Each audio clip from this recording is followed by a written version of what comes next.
Hello everyone, myself Avinash Madeshiya, currently pursuing MBBS from PGI Azamgarh. तो आज हमारे रोटेशनल मोशन को हमने सुबह नीट अवतार सीरीज में 40 मिनट्स में कर लिया था, क्योंकि रोटेशनल मोशन भी था, उसमें सेंटर ऑफ मास भी था और वेक्टर के भी कुछ पॉइंट्स थे। ठीक, तो अभी हम लोग क्वेश्चन प्रैक्टिस करेंगे सारे एनसीईआरटी के और पीवाईक्यू नीट के और जी मेंस के भी। भले ही पार्ट 3 बनाना पड़े मुझे, भले ही पार्ट 4 बनाना पड़े, लेकिन इस चैप्टर को मैं बहुत डिटेल में कराऊंगा, सारे सॉल्यूशंस को डिटेल में कराऊंगा। क्योंकि यार बिना कंसेप्ट के, बिना तुम मतलब फॉर्मूला याद करके इस चैप्टर को नहीं कर सकते हो। ठीक है, स्पेशली टॉर्क वाले क्वेश्चन, कटिंग वाले क्वेश्चन तो फॉर्मूला याद करने के बाद भी नहीं हो पाएंगे। ठीक, तो स्टार्ट करते हैं। क्वेश्चन को पॉज करना, सॉल्व करना और अच्छे से करना, बहुत डिटेल में कराऊंगा। ठीक, चलो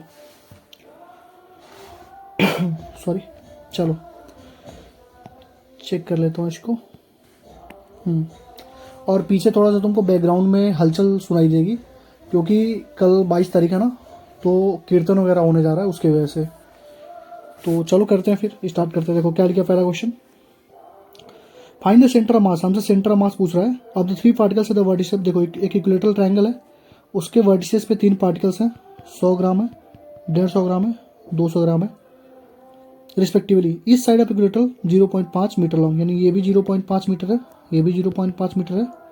ठीक है, ये कितना होगा, 0.25 होगा, ये 0.25 होगा, यही होगा ना। हमसे कह रहा है कि सेंटर ऑफ मास बता दो क्या होगा। तो देखो सबसे पहले चीज़, सेंटर ऑफ मास निकालने के लिए सबसे पहला काम तुरंत किया करो, क्या, ओरिजिन बना लो एक। ठीक है ना, ये ओरिजिन देखो यहाँ से, तो ये हमारा ओरिजिन होगा। तो इसका क्या होगा, 0,0 होगा, एक्स में 0, वाई में 0, कोई दिक्कत नहीं होगी ना। ठीक, इसको देखो, एक्स में क्या है, एक्स में क्या है 0.5 है, और वाई में क्या है बताओ, वाई में क्या है 0 है ना। अरे वाई यही लाइन है ना, इसी लाइन पे तो 0 ही तो हुआ, हाइट करेगा तब ना कुछ होगा। यानी पहले कोऑर्डिनेट मिल गया 0,0, दूसरे का मिल गया 0.5,0, तीसरे कोऑर्डिनेट क्या होगा देखो, एक्स कितना है बताओ, तीसरे का एक्स कितना है, एक्स कितना है बताओ 0.25। वाई निकालना पड़ेगा तुम्हें, ये होगी वाई ना, ये होगी वाई, तीसरे के लिए वाई ये होगा ना। तो वाई कैसे निकालोगे बताओ, तो निकाल दो। हाइपोटेनियस क्या होता है, हाइपोटेनियस कहता है कि 0.5 का स्क्वायर, हाइपोटेनियस का स्क्वायर क्या होता है 0.25 का स्क्वायर प्लस वाई का स्क्वायर, यही तो होता है ना। हाइपोटेनियस का स्क्वायर इक्वल टू क्या होगा, परपेंडिकुलर बेस का स्क्वायर प्लस परपेंडिकुलर का स्क्वायर। ये हमको वाई निकालना है। देख लो एक एक चीज़ बता रहा हूँ, ठीक है, क्योंकि यही सारी चीज़ें पीवाईक्यू में लगाओगे तो पीवाईक्यू तुरंत तुरंत खत्म कर दोगे। ठीक है, तो सॉल्व कर लो यहाँ से। 0.5 इंटू 0.5 कितना होता है, 0.25 हो जाएगा, इक्वल टू 0.25 गुणे 25 कितना होता है, लगभग 625 होता है ना। 25 गुणे 25 कर लेते हैं हम लोग, 25 इंटू 25, हाँ 25, तो 25 गुणे 25 0.0625 हो जाएगा, प्लस वाई का स्क्वायर। तो वाई का वैल्यू यहाँ से निकाल लो, मैं कर देता हूँ डायरेक्ट। 0.05 अपन इतना क्या आ गया, 0.1875 वाई का स्क्वायर। तो वाई हो जाएगा 0.1875, 10 43/100। तो यहाँ से वाई तुम लिख सकते हो 0.25√3। देखो ऐसे क्वेश्चन नीट में नहीं आएंगे कि इतना तुमको कैलकुलेशन करना पड़ेगा, बहुत आसान आसान आते हैं, ताकि तुरंत तुरंत कैलकुलेशन हमारा हो जाए। ठीक है, यहाँ पे हो जाएगा 0.25 इंटू 3। अब निकाल दो एक्स सेंटर मास, बताओ क्या होता है। तो m1x1 प्लस m2x2 अपन m1 प्लस m2। सॉल्व करो, मास 1 कितना है 100, 0 हो गया ना, यहाँ पे देखो 0 हो गया, 100 इंटू 0 प्लस जिसके राउंड लोगे तो 0 होना ही है, क्योंकि r होगा ही नहीं, x1 होगा ही नहीं।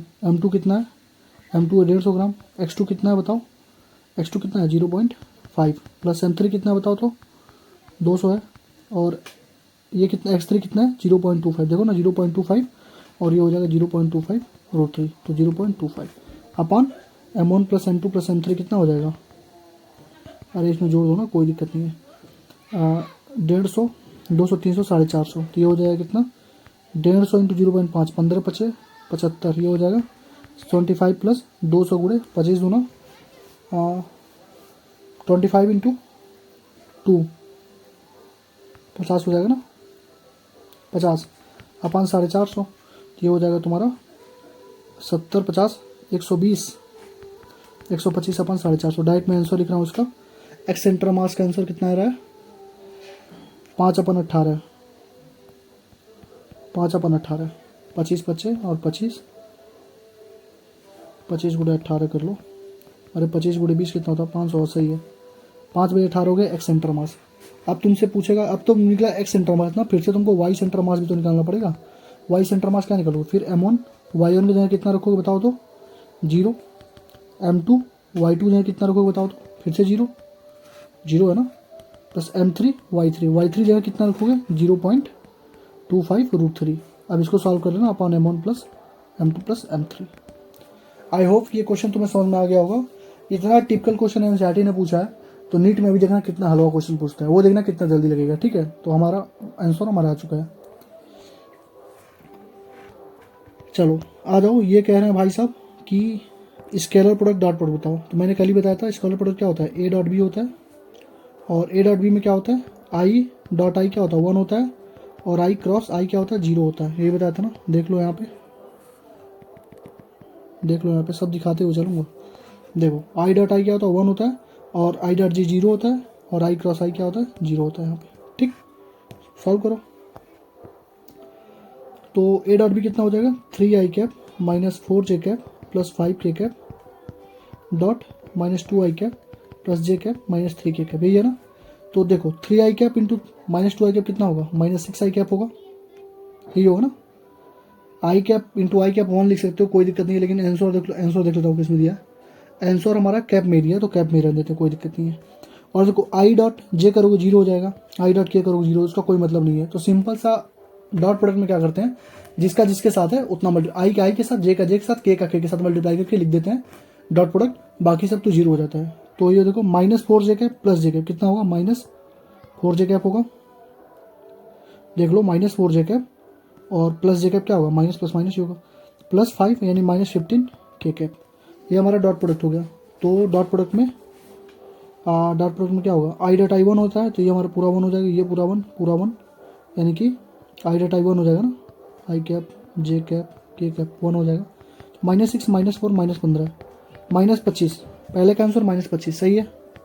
ए क्रॉस बी में देखो क्या करेंगे, ए क्रॉस बी के लिए डिटरमिनेंट मेथड का यूज़ करेंगे। मैंने तुम्हें सुबह ही बताया था कि कैसे करते हैं। देखो पहले लिखो ए, फिर लिखो बी, ठीक है। यहाँ पे लिखो एक्स, यहाँ पे वो लिखो वाई, यहाँ पे लिखो जेड। एक्स में देखो क्या है, 3i कैप है, एक्स वाई जेड मत लिखो, आई जे के लिखो। अच्छे समझा रहा हूँ, समझ लेना। आई कैप है, जे कैप है, और के कैप है ना। तो ए के आगे क्या है? 3 है, जे के आगे क्या है? -4 है, के आगे क्या है? 5 है। बी में देखो -2, ये जे के आगे 1 है, और ये -3। तो मैंने बोला था ए क्रॉस बी निकालने के लिए तुम्हें तुरंत क्या करना पड़ेगा, पहले लिखो आई कैप, फिर आई वाले को ऐसे दबा दो, आई वाले को ख़त्म करो, और फिर इसका इसमें और इसका इसमें मल्टीप्लाई कर दो। कितना हो जाएगा? -4 इंटू -3 कितना हो जाएगा? 12 हो जाएगा, -5। फिर लिखोगे माइनस जे कैप, यही बताया था ना कि आई और के प्लस में होता है, माइनस वाला जे में होता है। तो फिर जे आ गया, तो जे वाले को मतलब दबा देंगे, उंगली से हाइड कर देंगे, जो बचेगा उसका क्रॉस कर देंगे। तो बचेगा क्या? 3 इंटू -3 -9, और -2 इंटू 5 -10 प्लस के कैप में क्या करेंगे? के को छिपा लेंगे, 3 × 3 -2 इंटू -4 8 हो जाएगा, तो -8। सॉल्व कर देते हैं। 12 में 5 7 आई कैप माइनस जे कैप है, -9 प्लस 10 हो गया, प्लस के कैप 3 -8 हुआ ना, 3 -8 यानी कि -5, ये हो जाएगा 7 आई कैप, और माइनस जे कैप भी होगा ना, 7 आई कैप माइनस जे कैप होगा, और -5 के कैप। सही है ना? सही है। तो ये हमारा आंसर हो जाएगा। यानी क्रॉस प्रोडक्ट करने का सिंपल सा फंडा होता है, जिसका जैसे आई का निकालना है तो आई को छिपा दो, उंगली से छिपा दो, जो दोनों बच रहा है ऐसे ऐसे बचेगा ना, ए बी सी डी बचा, ए को डी में मल्टीप्लाई कर दो, बी को सी में घटा दो, ऐसे करके करना। सुबह ही बताया था, फिर एक बार एक्सप्लेन कर दिया। देखो टॉर्क पूछ लिया ना, टॉर्क का फॉर्मूला क्या होता है बता दो। टाउ इक्वल होता है आर क्रॉस एफ, ये होता है ना। तो यानी आर का एफ में हमको क्रॉस प्रोडक्ट करना पड़ेगा। तुम एफ क्रॉस आर करोगे तो आंसर गलती आ जाएगा, ठीक है। तो आर क्रॉस एफ ही करना पड़ेगा, यानी ऐसा कर लो, तारीफ मतलब torque equal to r cross f. ठीक करो। आर कितना दिया बताओ तो। Torque on force about the origin the force act on the particle position vector. देखो आर दिया कितना, i cap minus j cap plus k cap, और ये कितना दिया है 7i plus 3j minus 5k। लिखो आई जे के, ये रखते हैं आर का, ये रखते हैं एफ का। आर का कितना है 1 है, माइनस 1 है, 1 है ना।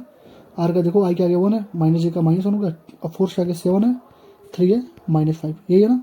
कर दो फिर, तो क्या हो जाएगा टॉर्क इजकल टू आई, और इसको हम लोग पहले इसको छिपा लेंगे, तो -1 इंटू -5 5 हो जाएगा, -3 माइनस जे कैप, जे को छिपाओ -5 -7 और प्लस के को छिपाओ 3 और -1 इंटू +7 हो जाएगा। तो ये हो जाएगा 2i plus 12j plus 10k। 2i plus 12j plus 10k सही है। कुछ करना नहीं, जैसे सिखाया बस वैसे करो। क्वेश्चन नंबर 7.8 बहुत ही अच्छा क्वेश्चन है, बहुत ही अच्छा, मतलब एनसीईआरटी का one of the best question है। इसको लगा लिया तो सारे बैलेंसिंग वगैरह वाले क्वेश्चन तुम धड़ाधड़ लगाओगे। ठीक है, चलो हम लगाते हैं इसको, समझाता हूँ मैं कैसे क्या करना है। देखो कह रहा है कि मेटल बार क्या है 70 सेंटीमीटर लॉन्ग है, तो पहले हम लोग बनाएंगे 70 सेंटीमीटर की एक लाइन, अच्छे समझना। ठीक है, देखो 70 centimetre,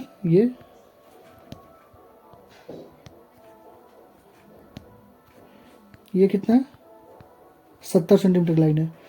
and 4 kilo of mass is supported on 2 knife edges place 10 centimetre each end. कह रहा है कि 4 किलो का जो मास है in mass and 4 kilo in mass supported on 2, कह रहा है कि इसका मास कितना है बताओ तो, इस रॉड का मास कितना है। ठीक है 4 kg है, तो हमको मालूम है अगर मास इसका कितना है, मास अब कितना 4 kg है, तो मास कहाँ होगा, ये होगा हमारा कितना पे 35 को होगा ना।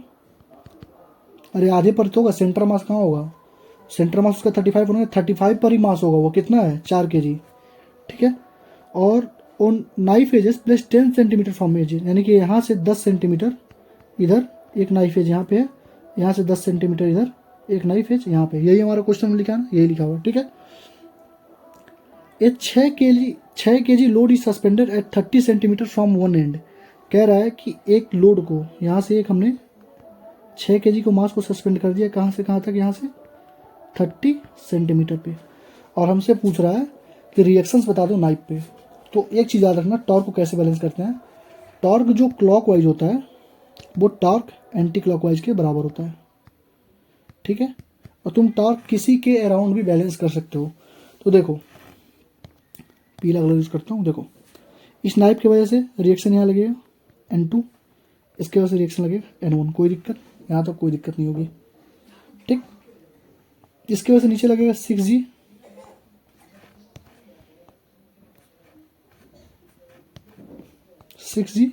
और इसके वजह से लगेगा 4G, यही लगेगा ना। अरे 4 kg का मास हो तो उसके वजह से भी तो लगेगा नीचे। तो हमको एक चीज़ यहाँ पे देखने को मिल गई कि जो रिएक्शन हमारा लग रहा है N1 प्लस N2 वो किसके बराबर है, 6G प्लस 4G बराबर, यानी कि 10G, यानी कि 100 के बराबर है। यहाँ तक कोई दिक्कत नहीं होगी तुम्हें, यहाँ तक सबको समझ में आ रहा होगा। अब हमें करना क्या होता है, पहले तो हम लोग ये बैलेंस करते हैं कि ऊपर का रिएक्शन नीचे का रिएक्शन बराबर रखनी, ये हमने बैलेंस कर लिया। अब देखो, अब हमें दूसरा स्टेप क्या करना होता है, किसी एक पॉइंट के अराउंड हम लोग टॉर्क बैलेंस करते हैं। देखो टाइम लग रहा है, बट मैं टाइम ले रहा हूँ, समझाऊंगा अच्छे से, क्योंकि यही सारी चीज़ें PYQ में काम आएंगी, जेईई मेंस तक के क्वेश्चन उड़ा दोगे। तो देखो, तो अब हमें क्या करना है, किसी एक के पॉइंट, किसी टॉर्क जो है किसी एक पॉइंट के अराउंड बराबर कर देते हैं, मतलब टॉर्क किसी एक पॉइंट के अराउंड लगा लो, खत्म कर दो।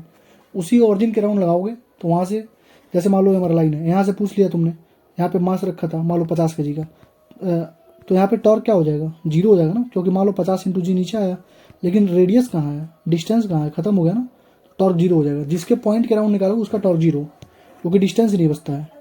तो यहाँ पे लगा लेते हैं हम लोग। देखो हम लोग सॉल्व कर देते हैं इसके अराउंड, इस पॉइंट के अराउंड, इसको मैं कलर चेंज करता हूँ, इसके अराउंड हम लोग टॉर्क बैलेंस कर लेते हैं, इस पॉइंट के अराउंड, पहले नाइफ के एज के अराउंड। ठीक है, चलो बैलेंस करो। तो ये बताओ, देखो जिस एक ट्रिक देख लो, मैं तुम्हें आसान तरीका बताता हूँ। जिसके अराउंड तुम टॉर्क 0 कर रहे हो, सारे फोर्सेस को उधर ही घुमाओ। ठीक है, तो तुम्हें एक चीज़ दिखेगी, ये फोर्स इधर घूम रही है इसके तरफ, ये फोर्स भी इधर घूम रही है, ये जो N2 है ये तो इधर से घूमेगा ना।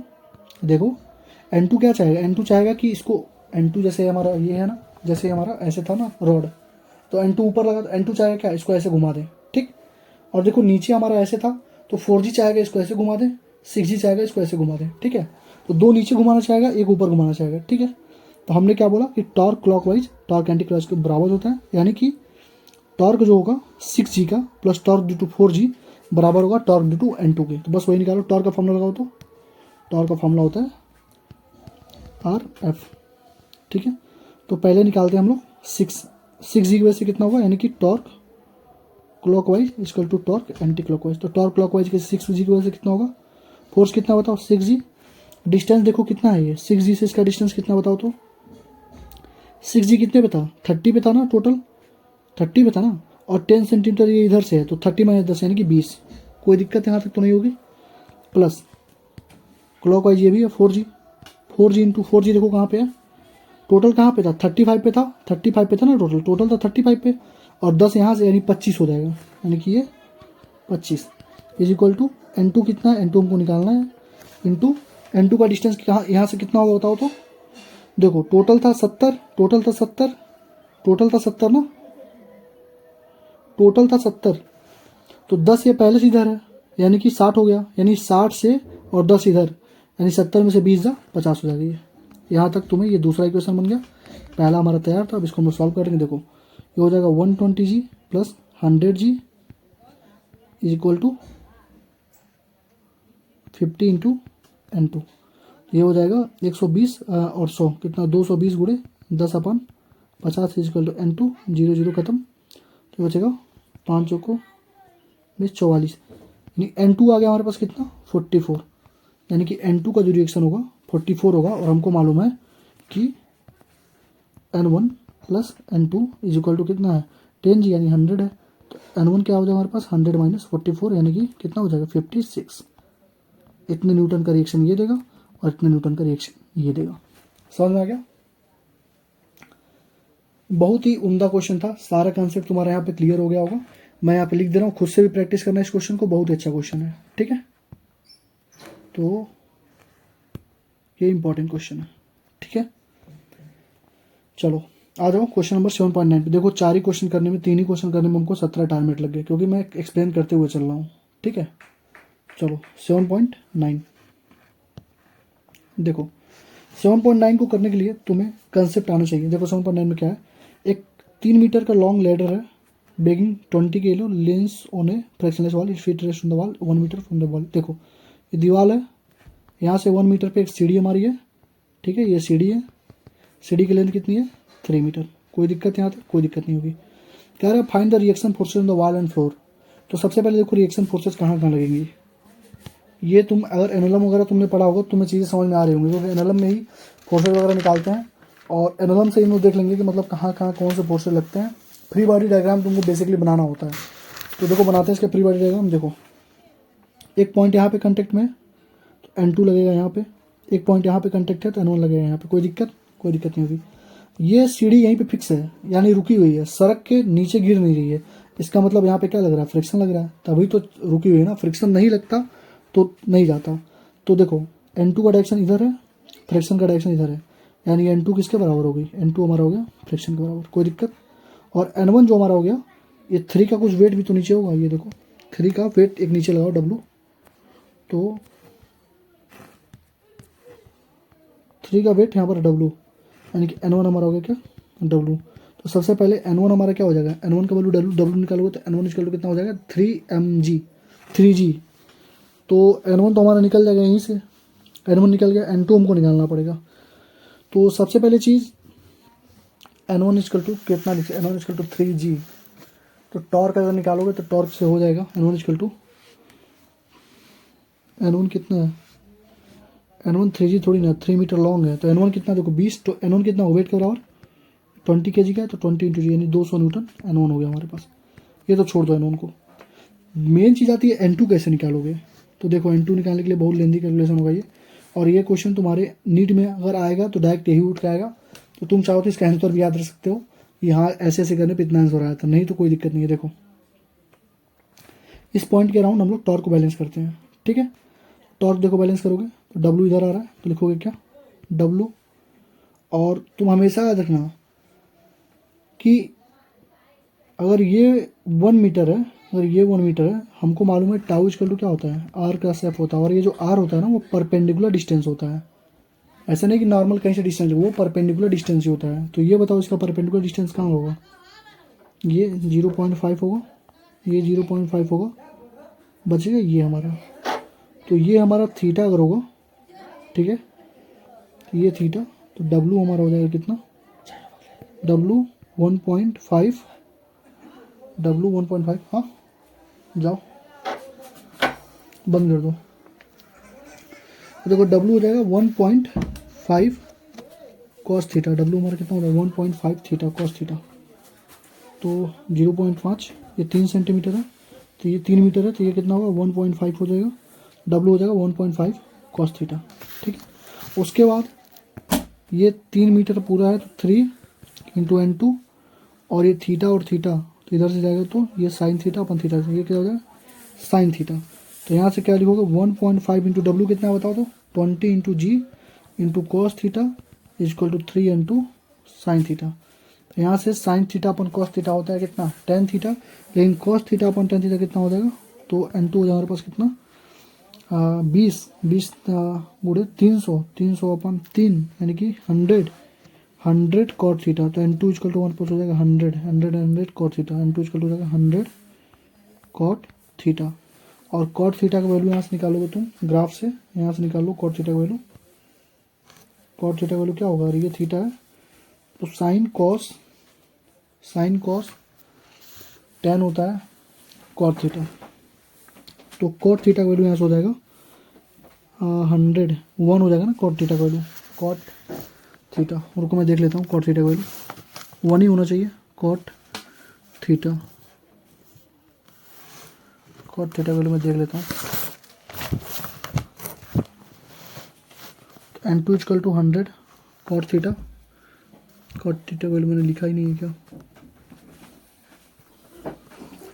साइन कॉस 10 हो जाएगा, तो 100 equal to 10G upon 2√2 10G, तो x square 10 theta equal to, अगर 10 थीटा निकालोगे तो रुक जाओ यहाँ से देखता हूँ, अगर यहाँ से 10 थीटा निकाल रहे हो, 10 थीटा क्या 1/1 इन थीटा वैल्यू कितना हो जाएगा, तो एक्स 10 थीटा कितना एक्स दिया है ना, एक्स हमने माना था ना उसको, 10 थीटा वैल्यू एक्स अपन 1, अरे पूरा एक्स था हमारा, तो एक्स अपन 1 हो जाएगा।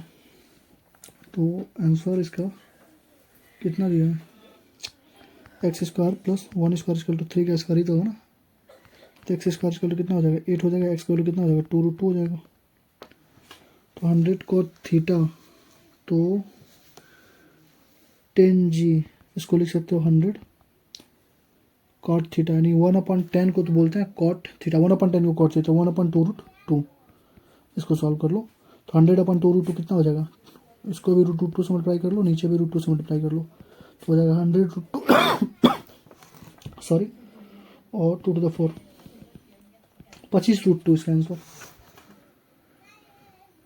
25√2, ये इसका आंसर होगा हमारे पास N2, ये N2 हो जाएगा। ठीक है, और जितना N2 होगा उतना ही फ्रैक्शन होगा, तो N2 equal to fraction equal to कितना हो जाएगा 25√2। देखो बहुत ही अच्छा क्वेश्चन था, और दूसरी चीज़ ये कि ऐसे क्वेश्चन बहुत ही रेयर चांस है कि तुम्हारे पेपर में आए, बहुत ही रेयर चांस है। ठीक है, क्योंकि इसमें मैथमेटिक्स बहुत ज़्यादा है। आधे लोग यही कन्फ्यूज हो जाएंगे कि ये कैसे कैसे साइन थीटा कॉस थीटा लिया हूँ। ठीक है, तो आधे लोग यही कन्फ्यूज होंगे, तो परेशान मत हो, अगर ये क्वेश्चन ना आएगा तुम्हें तो परेशान बिल्कुल मत होना। बस इतना याद रखना कि N1 का वैल्यू कितना होगा, N1 का वैल्यू वेट के बराबर हो जाएगा mg का बराबर 200 न्यूटन, और N2 का वैल्यू 25√2, बस ध्यान रखना 25√2 आता है, अगर क्वेश्चन आएगा तो यही आएगा, कुछ चेंज नहीं करेगा। ठीक, तो ये हो गया 7.9। बस यहीं पे थोड़ा फंस रहा था मैं कि कॉट थीटा का वैल्यू क्या होता है, साइन कॉस टेन, मैथ पढ़े बहुत दिन हो गया ना। चलो 7.11, what is the moment of inertia mass of length about axis perpendicular through it and.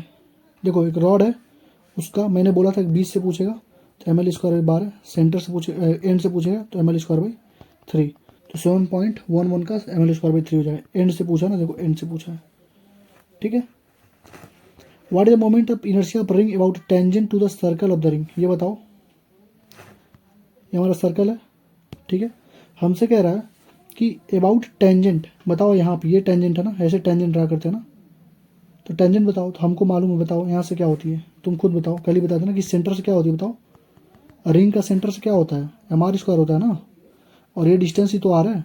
तो पैरेललिसिटी थ्योरम क्या बोलता है, पैरेललिसिटी थ्योरम क्या बोलता है कि आई जो सेंटर मास हो जाएगा वो क्या होगा हमारे पास, एम आर स्क्वायर यानी बीच वाले का प्लस डिस्टेंस ये एम आर स्क्वायर, कितना हो जाएगा 2 m are square, 7.12 2 m are square. लेकिन ये करोगे तुम्हारा तुरंत क्वेश्चन हो जाएगा गलत, ये तुमको दे देगा -1 नंबर, ठीक है, ये तुम्हें फंसा देगा।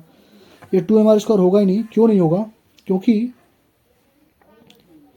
पूछ रहा है moment of inertia the ring about tangent to the circle of ring, circle of ring के टेंजेंट में। ये बताओ कहीं पर तो ऐसा लिखा नहीं है कि परपेंडिकुलर जा रहा है। ये जो रिंग एम आर स्क्वायर होता है ये किसका होता है, एम आर स्क्वायर देखो किसका होता है,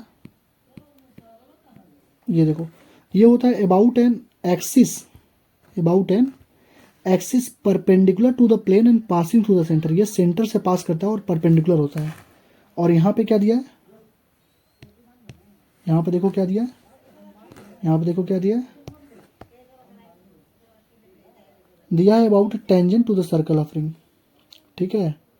ये तुम्हें क्वेश्चन फंसा देता है, मैं कर देता हूँ। देखो इसका तो एम आर स्क्वायर होगा, इतना तो मालूम है सबको, तो पहले एम आर स्क्वायर लिख लो। अब इसके राउंड क्या होगा, इस एक्सिस के राउंड, तो ये देखो डायमीटर है, डायमीटर पे क्या होता है एम आर स्क्वायर बाई 2 होता है, तो हो जाएगा 3 m are square by 2। Ring का परपेंडिकुलर वाला होता है एम आर स्क्वायर, डायमीटर के राउंड क्या होता है M R square by 2। Disc का परपेंडिकुलर क्या होता है एम आर स्क्वायर बाई 2 होता है, और डायमीटर के राउंड क्या होता है एम आर स्क्वायर बाई 4, आधा हो जाता है। कल ही सुबह ही तो बताया था, इतना अच्छे से समझाया था। तो 3/2 एम आर स्क्वायर का यहाँ पे तुम गलती कर सकते हो, ठीक है। क्वेश्चन नंबर 7.14, सारे एग्जाम्पल ही करा रहा हूँ, अभी तुम्हें उस पर गया ही नहीं पीछे वाले क्वेश्चन पे, ठीक है। एंगुलर स्पीड देखो क्या दिया है, 1200 रेवोल्यूशन पर मिनट दिया है। हमेशा याद रखना, इसको डायरेक्ट पुट करोगे आंसर गलत आएगा, हमेशा इसको रेडियन में कन्वर्ट कर लेते हैं। मैंने सुबह बताया था थीटा इक्वल टू क्या होता है 2πn, हमारा क्या होता है नंबर ऑफ रोटेशन, ये होता है ना, ठीक है।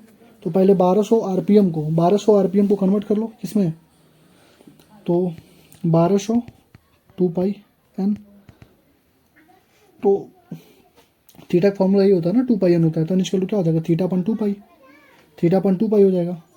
तो थीटा अपन 2π है तो निकल हो जाएगा 1200 अपन 2π, 1200 अपन 2π होगा, कैसे 1200 अपन 2π है, वही तुमसे पूछ रहा है ना हमसे, ये 1200 ये जो लिखा है ना 1200 आरपीएम, 1200 आरपीएम क्या है, रोटेशन ही तो है, ये नंबर ऑफ थीटा नहीं है, ये नंबर ऑफ रोटेशन है, कितना रोटेट कर रहा है।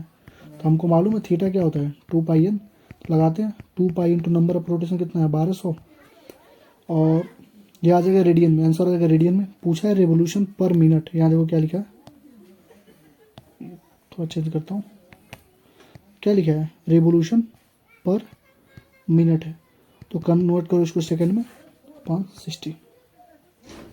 हमेशा आंसर रेडियन पर सेकंड में ही सॉल्व करके कन्वर्ट करके देते हैं, तभी आंसर सही आता है। रेवोल्यूशन में कर दोगे तो रोटेशन में कर दोगे तो आंसर गलत आ जाएगा, ठीक है। तो ये कितना हो जाएगा 60 दूना यानी कि 45, यानी कि जो थीटा नॉट था 45 था, थीटा फाइनल कितना होगा बताओ, तो थीटा फाइनल कितना होगा 2π into 3120 upon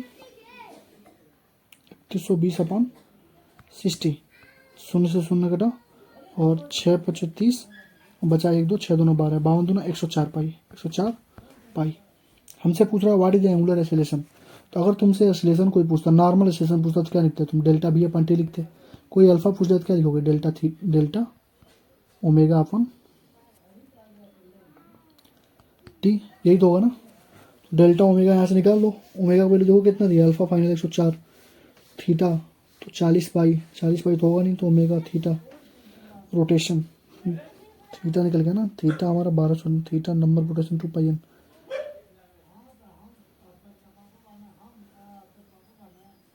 what is angular rotation, ये देखो यार ये जो चैप्टर है ना बहुत कंफ्यूजिंग है, ये दिक्कत खड़ा कर देता है। ओमेगा निकाल लेते ना, तब इस ओमेगा को रेडियन में कन्वर्ट करने के लिए क्या करोगे, 104 पाई आ रहा था ओमेगा, थीटा थोड़ी ना था, ओमेगा अगर निकालोगे तब ना होगा अल्फ़ा टी, सॉरी ये देखो मैं बता रहा हूँ तुम्हें, ये चैप्टर यार बहुत कंफ्यूजिंग है, अगर नहीं सही से पढ़ोगे तो क्वेश्चन यहाँ पे गलत होने ही होने हैं। ये ओमेगा हम निकाल रहे थे तभी से, ओमेगा इनिशियल ओमेगा फाइनल, ठीक है। नंबर और रोटेशन लास्ट में पूछा है, हाउ मेनी रेवोल्यूशन पूछ ही रहा है रेवोल्यूशन। तो एक चीज़ याद रखना, ये चीज़ है, ये फॉर्मूला तो तुम्हें लगेगा ही लास्ट में, ये फॉर्मूला तो लगेगा ही लास्ट में, ये वाला। एक चीज़ याद रखना, एंगुलर स्पीड पहले से दिया हुआ है, एंगुलर स्पीड दिया हुआ है 1200 आरपीएम। तो रेवोल्यूशन पर मिनट को चेंज करने के लिए रेडियन में सबसे पहले 2 पाई से मल्टीप्लाई करो, पर मिनट पूछा है तो डिवाइड करो 60 से, पर आवर पूछा है तो अगर पर आवर दिया हुआ तो 60 × 60 से, ऐसे करके उसको कन्वर्ट करते हैं। यानी कि मैं लिख दे रहा हूँ तुम्हें सिंपल से भाषा में यहाँ पे कि रेवोल्यूशन पर मिनट को रेडियन पर मिनट में करने के लिए हम लोग 2 पाई से मल्टीप्लाई करते हैं, और रेवोल्यूशन पर सेकंड को करने के लिए रेडियन, रेवोल्यूशन पर मिनट को रेडियन पर सेकंड में अगर करना हो तो 2 पाई × 60 से, 2 पाई से मल्टीप्लाई करेंगे और 560 से डिवाइड कर देंगे। ये कंसेप्ट होता है, कैसे कन्वर्ट करते हैं। देखो टाइम लग रहा है लेकिन टाइम मैं दूंगा, कोई दिक्कत नहीं है, लगने दो। तो यहाँ से क्या हो जाएगा, 104 पाई माइनस 40 पाई अपन कितना है बताओ तो, 16 सेकंड। टाइम दिया है 16 सेकंड, सॉरी टाइम दिया है 16 सेकंड। तो हो जाएगा 64 पाई अपन 16, यानी कि हो जाएगा 4 पाई। तो इसका आंसर कितना हो गया, कहाँ गया, 4 पाई, ठीक है। अब नंबर ऑफ, ये पूछा नंबर ऑफ रोटेशन, तो नंबर ऑफ रोटेशन निकालने के लिए तुम्हें थीटा आना चाहिए। थीटा कहाँ से निकालोगे, तो ये बताओ थीटा हमारा डिस्टेंस है ना, s is equal to u t plus half a t square पढ़े हो, ठीक है। यहाँ से निकालो क्या, theta is equal to theta naught t plus half alpha t square. यहाँ से थीटा निकाल लेना, जो भी तुम्हारा थीटा आएगा, थीटा अपन 2 पाई कर देना, हमारा रिवोल्यूशन आ जाएगा नंबर ऑफ रोटेशन। आंसर कितना है इसका बता दूँ तुम्हें,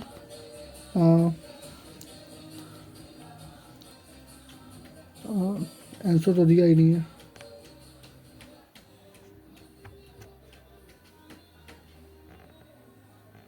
आंसर दिया ही नहीं है। इसको निकाल लेना, आंसर तुम्हारा आ जाएगा ना, बहुत लेंदी हो जाएगी वीडियो, अब इसको मैं सॉल्व करने बैठूंगा तो खुद से कर लेना। ये omega is equal to omega naught से भी कर सकते हो, ये omega is equal to omega naught plus half alpha t square वहाँ से भी कर सकते हो, ठीक है। इसको मैं डिलीट कर रहा हूँ, ठीक है। तो नंबर रोटेशन निकाल लेना, आसान क्वेश्चन आता है, कोई बहुत हार्ड क्वेश्चन नहीं आता है नंबर रोटेशन वगैरह से, ठीक है। 7.15 cord of negligible mass wound round the rim of flywheel. Mass देखो, मास कितना है 20 kg है, रेडियस कितना है 20 सेंटीमीटर, 20 सेंटीमीटर कन्वर्ट कर लो कितना, 20 × 10⁻², यानी कि 0.2 मीटर। फोर्स कितना लग रहा है 25 न्यूटन का, ठीक है। The flywheel compute the angular acceleration, बताओ एंगुलर एक्सेलरेशन क्या होता है, टाउ इक्वल टू क्या होता है बाबू, आई इंटू अल्फा होता है। अल्फा निकालना है तो अल्फा इक्वल टू क्या हो जाएगा, tau upon I. Tau equal to क्या होता है तो आर प्लस एफ। आर कितना दिया बताओ 0.2, फोर्स दिया है 25, 25 दूना 50 यानी कि 5 न्यूटन यहाँ पे आ गया। और आई कितना है, कॉर्ड है ना, bound I. Moment of inertia दिया नहीं है, मोमेंट ऑफ इनर्शिया बताओ कितना होगा फ्लाई व्हील का, एम आर स्क्वायर होगा ना, एम आर स्क्वायर बाई 2। मैंने कल बोला था कि अगर वायर दिया है उसको डिस्क मान लेते हैं, तो मोमेंट ऑफ इनर्शिया इसका कितना होगा, एम आर स्क्वायर बाई 2। मास बताओ कितना दिया है 20 kg, रेडियस 0.2 × 0.2/2, 10, 2 × 2 20, 20 आएगा ना, एम आर स्क्वायर बाई 2, 20 × 0.2 का स्क्वायर अपन 20 × 0.2 × 0.2, तब भी तो 10 × 0.2 × 0.2, ये 2 हो जाएगा, 0.2 0.4 आएगा, ठीक है। तो alpha is equal to tau upon आई कर, तो टाउ आ गया 5, ये आ गया 0.4, 50 अपन 4 हो गया, ये लगभग हो जाएगा 12.5, यानी कि अल्फा का वैल्यू 12.5, सही है। पहला आ गया ना। दूसरा क्वेश्चन देखो, वर्क डन। वर्क डन क्या होता है बाबू, वहाँ पे होता है फोर्स इंटू डिस्प्लेसमेंट, यहाँ पे क्या हो जाएगा टाउ इंटू थीटा। टाउ कितना आ गया हमारे पास, टाउ कितना आया 5 न्यूटन। अब हमको निकालना है क्या, थीटा। 2 मीटर दिया, 10 आ जाएगा। 10 आया था। वर्क डन कितना होगा, टाउ इंटू थीटा।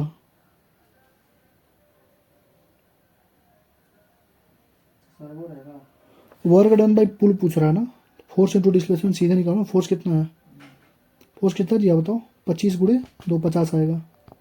टॉर्क नहीं पूछ रहा है ना, टॉर्क वाले में पूछता तो 10 आता, 50 आएगा। ठीक, 50 50, हाँ 50 दिया है। ठीक है। Kinetic energy, kinetic energy formula बताओ क्या होता है, हाफ आई ओमेगा स्क्वायर। तो हाफ आई ओमेगा स्क्वायर होता है ना, मैंने लिखा है कि नहीं लिखा है यार, लिखा है तो लिख लो। हाफ आई का वैल्यू कितना निकाले हो, 0.4। ओमेगा, ओमेगा के लिए तुम्हें क्या करना पड़ेगा बताओ, ओमेगा के लिए तुम क्या कर सकते हो, ओमेगा के लिए तुम्हें फॉर्मूला लगाना पड़ेगा, omega 2 pi upon theta, 2 pi upon theta, 0.2 metre जाना, 0.2, तो 2 पाई अपॉन थीटा करोगे, 2 पाई अपॉन थीटा तो 10 रेडियन। तो ओमेगा का स्क्वायर हो जाएगा 2 इंटू 12.5 गुणे 10। ओमेगा का स्क्वायर हो जाएगा, ओमेगा का स्क्वायर हो जाएगा 2 गुणे 12.5 गुणे 10। ओमेगा स्क्वायर आएगा। तो काइनेटिक एनर्जी क्या हो जाएगी, half into moment of inertia 0.4 और ओमेगा का स्क्वायर 2 गुणे 12.5 गुणे 10।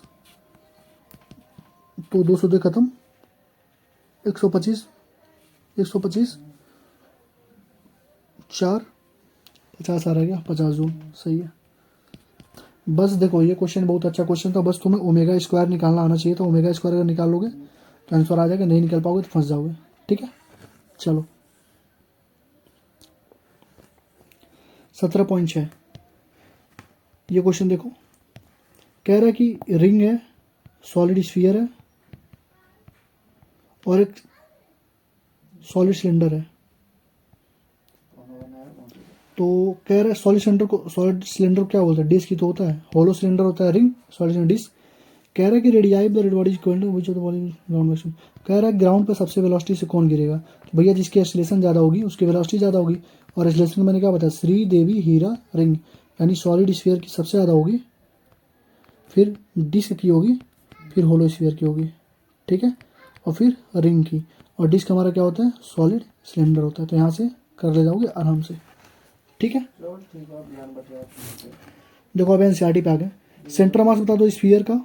देखो स्फीयर का ये हमारा है, ठीक है, ये सिलेंडर है, ठीक है, ये रिंग है और ये क्यूब है। तो तुम देख रहे होगे कि सबका सेंटर मास कहाँ आएगा, यहीं बीच में आएगा, इसका यहाँ, इसका यहाँ। क्या centre of mass body necessary lie inside the body, नहीं, सेंटर ऑफ मास बाहर भी होता है। सेंटर मास कहाँ होता है, बाहर। जैसे मान लो एल शेप्ड है तो यहाँ पे पूछोगे तो सेंटर मास कहाँ होगा, बाहर होगा। ठीक है, अब देखो दूसरा, a child sits stationary at one end of the long trolley. देखो ये ट्रॉली हमारे पास, ठीक है, ये ट्रॉली हमारा, इस पे एक चाइल्ड है, थोड़ा धीरे बोलो। Child stationary at one end long trolley moving in form speed v. एक चाइल्ड है, भी से यहाँ जा रहा है। If the child gets up, पहले नहीं, ये जो है ट्रॉली वी से जा रही है, ठीक है, बच्चा रुका हुआ था यानी बैठा हुआ था, वेलोसिटी 0 थी इसकी, ये उठा और दौड़ने लगा किसी भी मैनर में। तो what is the speed of centre mass. तो देखो जब ये दौड़ रहा है बेचारा, तो क्या कोई एक्सटर्नल फोर्स काम कर रहा है, नहीं कर रहा है। तो जब एफ एक्सटर्नल 0 होता है तो वेलोसिटी ऑफ सेंटर मास क्या होती है, कांस्टेंट हो जाती है। जितना पहले थी उतना अभी भी रहेगी। सुबह ही बताया हूँ कंसेप्ट को, यहाँ अप्लाई कर रहे हैं। क्वेश्चन नंबर 7.9, एक कार बेग्स 18 kg, ठीक है, ये कार बना देते हैं, कोई दिक्कत नहीं। 2 पहिए बना दिया, 1800 kg है इसका वेट, तो नीचे लगेगा कितना, 1800 जी, पहला concept. Distance between the front end back axle is 1.8, यानी टोटल कितना है ये 1.8 मीटर है। Its centre of gravity is 1.05 metre behind the front axle. ये पहला एक्सेल से 1.05 मीटर पे इसका सेंटर ऑफ ग्रेविटी है। Determine the force exerted by the gravity. तो सबसे पहले चीज़ ये लगाएगा ऊपर R1, ये लगाएगा ऊपर R2, अभी बताया हूँ ना, R1 R2। तो R1 प्लस R2 हमारा कितना हो जाएगा, mg के बराबर होगा, यानी कि 1800 g के बराबर होगा। कोई दिक्कत यहाँ तक, कोई दिक्कत नहीं होगी। तो 1800 गुणे 9.8 कर लो, कुछ भी कर लो, कोई दिक्कत नहीं है। तो 18 गुणे 980, तो ये हो जाएगा, रुक जाओ, 18 गुणे 980, ये हो गया 1470 न्यूटन। पहला रिएक्शन हो गया। दूसरा देखो, अब किसी एक के अराउंड टॉर्क को बैलेंस कर दो, तो यही जो हमारा 1.05 था ना, तो 1.50, तो ये लिखेंगे हम लोग आर एट फॉरवर्ड, यानी पहले वाले व्हील के अराउंड 1.05, यानी इसके अराउंड हम लोग इसी के अराउंड टॉर्क को बैलेंस कर देते हैं। कोई दिक्कत नहीं होगी, यहाँ तक कोई दिक्कत नहीं होगी। तो फॉरवर्ड की वजह से आर एफ फॉरवर्ड लग रहा था रिएक्शन फोर्स, अरे आर टू को हमने आर एफ माना है यहाँ पे, forward into distance 1.05, R backward कितना डिस्टेंस हो जाएगा, इसके अराउंड टोटल कितना था 1.8 था, 1.8 था ना, 1.8, तो ये डिस्टेंस कितना बचेगा 1.8 माइनस 1.05, बस इसको सॉल्व कर लेते हैं। तो आर फॉरवर्ड अपन आर बैकवर्ड कितना हो जाएगा, 1.8 माइनस 1.05, इतना 1.8 अपन 105 पे नहीं हो जाएगा, हाँ कर लो ना यार, 1.05, 5 8 नहीं 7, 0.75 अपन 1.05, तो 15 50 75, 15 7 105, यानी कि 5/7 का रेशियो आ गया। तो यहाँ पे आर फॉरवर्ड क्या हो जाएगा 5/7, आर बैकवर्ड हो गया, पुट कर दो वैल्यू को, R forward plus R backward कितना था 1800 जी था, तो आर फॉरवर्ड हमारा हो गया 5/7, R backward plus R backward equal to 1800 जी। तो कर लो यहाँ पे 7 7 करने 7 यानी कि 12 आर बी अपन 7 इक्वल टू 1800 जी। यहाँ से रिएक्शन बैकवर्ड पे निकाल लेना, 1800 गुड़े 10 गुड़े 7 अपन 12, तो बैकवर्ड रिएक्शन कितना आएगा, आंसर दिया है 10290 दिया है, और फॉरवर्ड निकाल लेना यहाँ से पुट करके 7350। मुझे लगता है कि ये वाले कंसेप्ट तुम्हें आ गए होंगे, कैसे पुल्ली वाले क्वेश्चन जो नाइफ वाले क्वेश्चन होते हैं कैसे सॉल्व करते हैं। 2 क्वेश्चन आ चुका, दोनों सिखा चुका हूँ, और दोनों अच्छे क्वेश्चन थे, बहुत ही अच्छे लेवल के क्वेश्चन थे दोनों, ठीक है। चलो आगे बढ़ते हैं।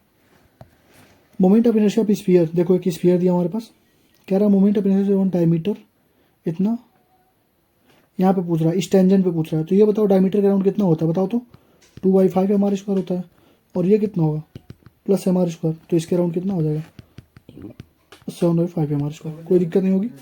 दूसरा देखो, कोई डिस्क है, mass radius R about an diameter, देखो डायमीटर के अराउंड दिया M are square four, moment of inertia about axis normal to the disc, find its moment of inertia about an axis normal to the disc, normal to the disc, find the moment of inertia about an axis normal to the disc, disc है, disc है, disc के normal है, ठीक है, disc के normal है, disc and passing to find the moment of inertia about an axis normal to the disc and passing through, यानी edge पे जा रहा है, देखो यानी कि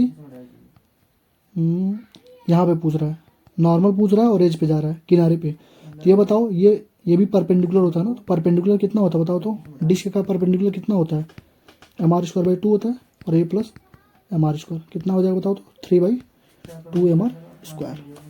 7.10 का आंसर देख लेते हैं, नहीं लिखा क्या मैंने 7.10 का 3/2 एम आर स्क्वायर सही है। कुछ किया नहीं गया है, जो पूछा था वही रख दिया गया है। इसके अराउंड देखो, ये परपेंडिकुलर अराउंड पूछा था तो परपेंडिकुलर वाला ले लिया, डायमीटर के अराउंड पूछता तो डायमीटर वाला लेके 3/2 मतलब M are square 4 plus M are square कर देते, डायमीटर से पूछता तो, ठीक। सॉलिड सिलेंडर है, मास कितना है 20 kg है, एंगुलर स्पीड कितना है 100 दिया है, रेडियस ऑफ सिलेंडर कितना दिया बताओ 0.25 दिया है। What is the kinetic energy, बताओ काइनेटिक एनर्जी क्या होता है बताओ तो, हाफ आई ओमेगा स्क्वायर होता है, ठीक है हाफ, और moment of inertia of solid cylinder क्या होता है, डिस्क के बराबर होता है M R square by 2, M रखो कितना 20 kg, रेडियस है वो कितना 0.25 इंटू 0.25 अपन 2, ठीक है, और ओमेगा की वैल्यू 100, ओमेगा इंटू 100 इंटू 100, और आई की वैल्यू कितना दिया 20 गुड़े 0.25 इंटू 0.25 अपन 2, सॉल्व कर लो इसको, 7.12 का आंसर कितना आ जाएगा, 7.12 का आंसर कितना आ जाएगा 3125 जूल आ जाएगा, ठीक है। हमसे पूछा है क्या एंगुलर मोमेंटम क्या होता है, आई ओमेगा होता है, आई अल्फा होता है ना, आई अल्फा, तो देखो आई हमारा यहाँ से आ गया, ठीक है, आई कितना आ गया बताओ, आई दिया ना हमारा, एंगुलर मोमेंटम आई अल्फा नहीं होता है, एंगुलर मोमेंटम आई ओमेगा होता है, एंगुलर मोमेंटम क्या होता है आई ओमेगा, आई दिया हमारा कितना ये आई हमारा यहाँ से आ गया और इंटू 100 कर देना, ओमेगा 100 दिया, ये जितना वैल्यू आएगा यहाँ पर पुट कर देना, वही हमारा एंगुलर मोमेंटम हो जाएगा। फॉर्मूला भी याद रखो, कंसेप्ट सीखो। देखो form uniform disc of radius R, देखो पहली बात कि डिस्क आ गया और r/2 को कट कर लिया गया। तो मैंने सुबह ही बताया था कि शिफ्टिंग कितने की होती है, शिफ्टिंग कितने की बताओ तो माइनस में r² r minus R capital R² minus R, यही होती है ना। पुट करो तो r कितना है, कितना कट किया माइनस r² 4 हो जाएगा, r/2 कट किया ना, r माइनस r/2 और ये हो जाएगा r² होगा ना, r² माइनस r²/4 पुट कर लो तो माइनस में r²/4 ये हो जाएगा r/2, ये हो जाएगा 4r² माइनस 3r²/4, r² से r² खत्म हो जाएगा, 4 से 4 खत्म हो जाएगा, माइनस में r/6 7.16 का माइनस में r/6 ये होता है हमारा शिफ्टिंग। और ये तुमसे पूछेगा स्फीयर वगैरह का पूछा था तो मैंने क्या बताया था, बस r² कर देना माइनस r³ कर देना और नीचे r³ माइनस r³ कर देना, यहाँ पे r माइनस r, ये क्या आता ना, ये डायरेक्ट हमारा आंसर निकलता है, फॉर्मूले याद रहेंगे। तो एक और कंसेप्ट होता है, ये निगेटिव मास का कंसेप्ट लगा है। देखो अगर r/2 का काटोगे तो मास m/4 हो जाएगा, r/3 का काटोगे तो मास m/9 हो जाएगा, ठीक है। तो वहाँ से भी तुम लगा सकते हो कि टोटल मास माइनस कटेड मास जो होगा उतना रिमेनिंग मास का होगा, वहाँ से भी लगा सकते हो, फॉर्मूला याद रखो, यहाँ से भी लगा सकते हो। कहीं पर भी अगर मतलब डिस्क और स्फीयर के अलावा कुछ आएगा तो जो कटेड मास और टोटल मास माइनस कटेड मास है ना सॉल्व कर लेंगे, ठीक है। आगे बढ़ो, ये ले लो होमवर्क, ये ले लो होमवर्क, ये खुद करके लाना, ये खुद करके लाना। क्यों खुद करके लाना, 2 क्वेश्चन करा दिया हूँ इसका, 2 क्वेश्चन अभी कराया है, ठीक है, खुद से करके लाना। ये क्या दिया देखो, रेडियस है 2 मीटर है, मास कितना दिया है 100 kg दिया है, centre mass speed velocity of centre मास कितना है 20 सेंटीमीटर पर सेकेंड है। How much work is done, तो मैंने क्या बोला था, जो वर्क डन होता है वो चेंज इन काइनेटिक एनर्जी के बराबर होता है। तो काइनेटिक एनर्जी का तुम्हें फॉर्मूला क्या होता है बताओ तो, total energy how much work done. देखो कह रहा है कि ये रोल्स कर रहा है, ठीक है, रोल्स कर रहा है, तो रोलिंग मोशन में, रोलिंग आ गया ना, रोलिंग मोशन में 2 एनर्जी लगती है, 2 तरह का मोशन होता है, ट्रांजिशनल मोशन होता है प्लस रोटेशनल मोशन। तो एनर्जी का फॉर्मूला क्या हो जाएगा, ट्रांजिशनल मोशन का एनर्जी प्लस रोटेशनल मोशन का एनर्जी। ट्रांजिशनल मोशन का क्या होता है हाफ mv² होता है, रोटेशनल क्या होता है हाफ I ओमेगा², यही होता है ना। पुट कर दो आंसर ला दो, ओमेगा², तो v क्या होता है, ओमेगा v/r, v/r होता है ना, r/r ओमेगा। तो यहाँ से लिखो क्या, half mv² plus half I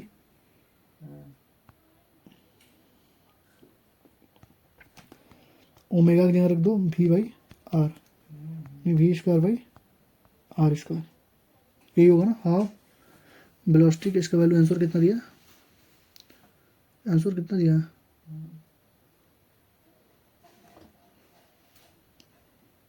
7.19 है ना, 7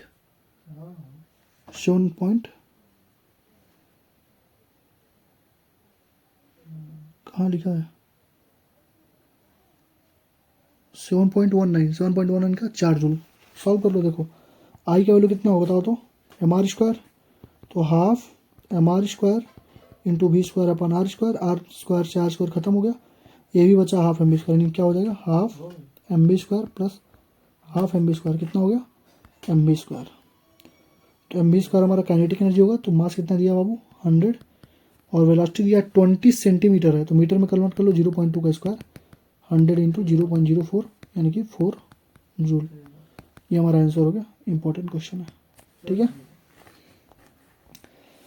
कह रहा है सॉलिड सिलेंडर है, rolls of incline plane inclination 30 degree. देखो कह रहा है थीटा कितना है 30 डिग्री है, एक सॉलिड सिलेंडर, सॉलिड सिलेंडर का मतलब क्या हो गया डिस्क हो गया।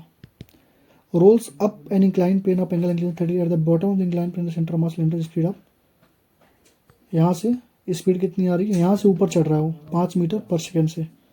How far will the cylinder go up the plane, कितना ऊपर तक जाएगा। तो हमसे पूछ रहा हाइट, ये पूछ रहा है ना कितना ऊपर तक जाएगा, ये तो पूछ रहा है ना कितना ऊपर तक जाएगा। तो हमेशा याद रखना वर्क एनर्जी थ्योरम हमेशा एप्लीकेबल होता है। वर्क एनर्जी थ्योरम तुमने पढ़ा नहीं है तो ज़्यादा परेशान मत होना। वर्क एनर्जी थ्योरम कहता है कि कोई भी एनर्जी होगा उसको बराबर कर दो चेंज इन काइनेटिक एनर्जी, ठीक है। टोटल वर्क डन क्या होता है चेंज इन काइनेटिक एनर्जी बराबर होता है। तो देखो ये क्या हो जाएगा, काइनेटिक एनर्जी इसके बराबर हो जाएगा, ये एनर्जी किसके बराबर है, हमको हाइट चाहिए तो एम जी एच के बराबर हो जाएगा। तो काइनेटिक एनर्जी कितना दिया बताओ, half M B square plus half I omega square. अरे आई लिखेंगे ना, ये रोलिंग मोशन हो गया ना। रोलिंग मोशन में कंसेप्ट क्या कहता है रोलिंग मोशन का, उसमें दो एनर्जी होगा, ट्रांजिशनल भी होगा और रोटेशनल भी होगा। तो ट्रांजिशनल रोटेशनल दोनों का एनर्जी लिखना पड़ेगा ना हमको रोलिंग में। तो वही तो लिखते हैं, half M B square plus half I का बताओ तो क्या होगा बाबू, आई का बताओ, आई इक्वल टू हो जाएगा एम आर स्क्वायर बाई 2, ये होगा ना M are square by 2 into omega का square. Omega equal to V equal to क्या होता है, आर ओमेगा होता है, सर्कुलर मोशन में पढ़ोगे तो ओमेगा इक्वल टू होता है V by R, B square by R square. कोई दिक्कत नहीं, आर स्क्वायर से स्क्वायर खत्म कर दो तो ये कितना हो जाएगा, half M B square plus 1/4 M B square. Half M B square होगा 1/4 एम बी स्क्वायर होगा, तो ये हमारा टोटल हो जाएगा 3/4 M B square equal to हो जाएगा एम जी एच। यहाँ से हमको हाइट चाहिए, हाइट निकालो अपना, हाइट इक्वल टू क्या हो जाएगा, एम से एम काट दो, 3/4 बी स्क्वायर अपन जी, 3/4 वेलोसिटी कितना था 25 हो जाएगा, अपन जी 10 हो जाएगा सॉरी। तो 25 यहाँ 75 अपन 40, सॉल्व कर लो, हाइट का वैल्यू कितना आ जाएगा, हाइट का वैल्यू कितना दिया है, हाइट का वैल्यू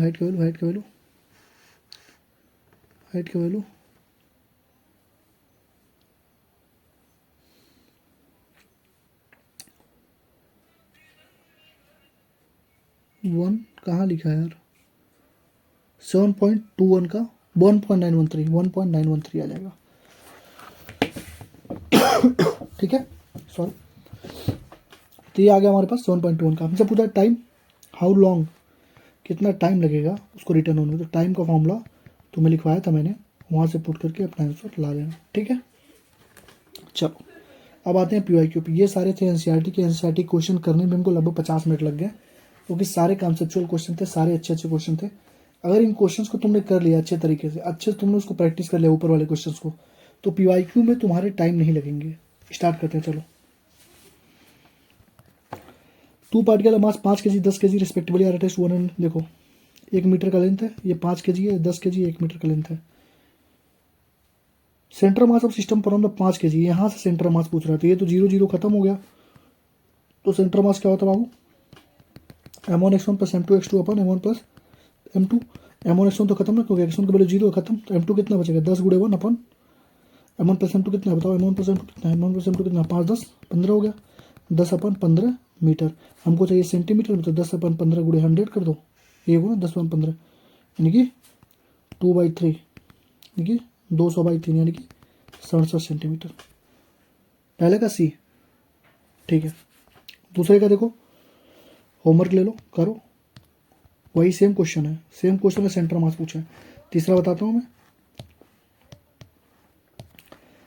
2 बॉडीज है, मास है 1 kg है m1 का, उसका दिया है I cap plus 2j cap plus k cap.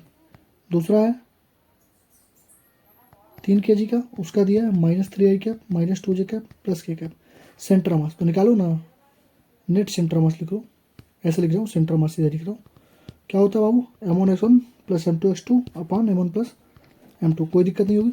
m1 दिया 1, x1 कितना दिया बताओ, तो I cap plus 2j cap plus k cap, ये दिया है plus 3 into -3i cap minus 2j cap plus k cap. अपन टोटल मास कितना होगा 4 kg होगा। सॉल्व कर लेता ना, क्या दिक्कत है। ये तो I cap plus 2j cap plus k cap ही रह जाएगा, ये बचेगा कितना 3 into 3 minus 9i cap minus 6j cap और प्लस 3k कैप अपन 4। फिर से सॉल्व करते हैं,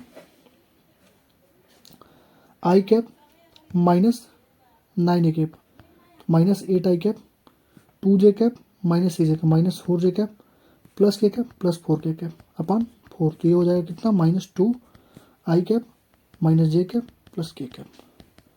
3 का ए, 3 का ए, 3 का ए, ठीक। चौथा नंबर देखो, अच्छा क्वेश्चन है। कह रहा है कि एक मास m1 है, एक मास m2 है, if the particle mean push toward the centre मास, मान लो सेंटर मास इसका यहाँ पे है, ठीक है, इसको डी डिस्टेंस तुमने पुश कर दिया, ठीक है, तो what distance would be the particle of mass m2 move so as the case the centre mass. तो कह रहा है कि अगर डी को इधर पुश कर रहे हो तो m2 को कितना पुश करना पड़ेगा, आगे या पीछे जो भी तुम मान लो इसको इधर पुश करो, सेंटर मास को पुश करने कितना मतलब करो कि सेंटर मास क्या हो जाए, कांस्टेंट रहे, original position, centre mass zero रहे, नहीं सेंटर मास चेंज ही ना हो, तो सेंटर मास क्या होगा बताओ, m1 इसको चेंज किया डी से प्लस m2 इसको मान लो चेंज किया x से, मान लो x से चेंज किया, ये तो पूछा है कितने चेंज करना है, ये हो जाएगा m1 plus m2 is equal to zero, क्योंकि सेंटर मास तो चेंज ही नहीं हुआ तो जीरो हो गया, तो ये पूरा जीरो हो जाएगा। तो m1 डी इक्वल टू हो जाएगा माइनस में m2x, x इक्वल टू हो जाएगा माइनस में m1 upon m2 into D.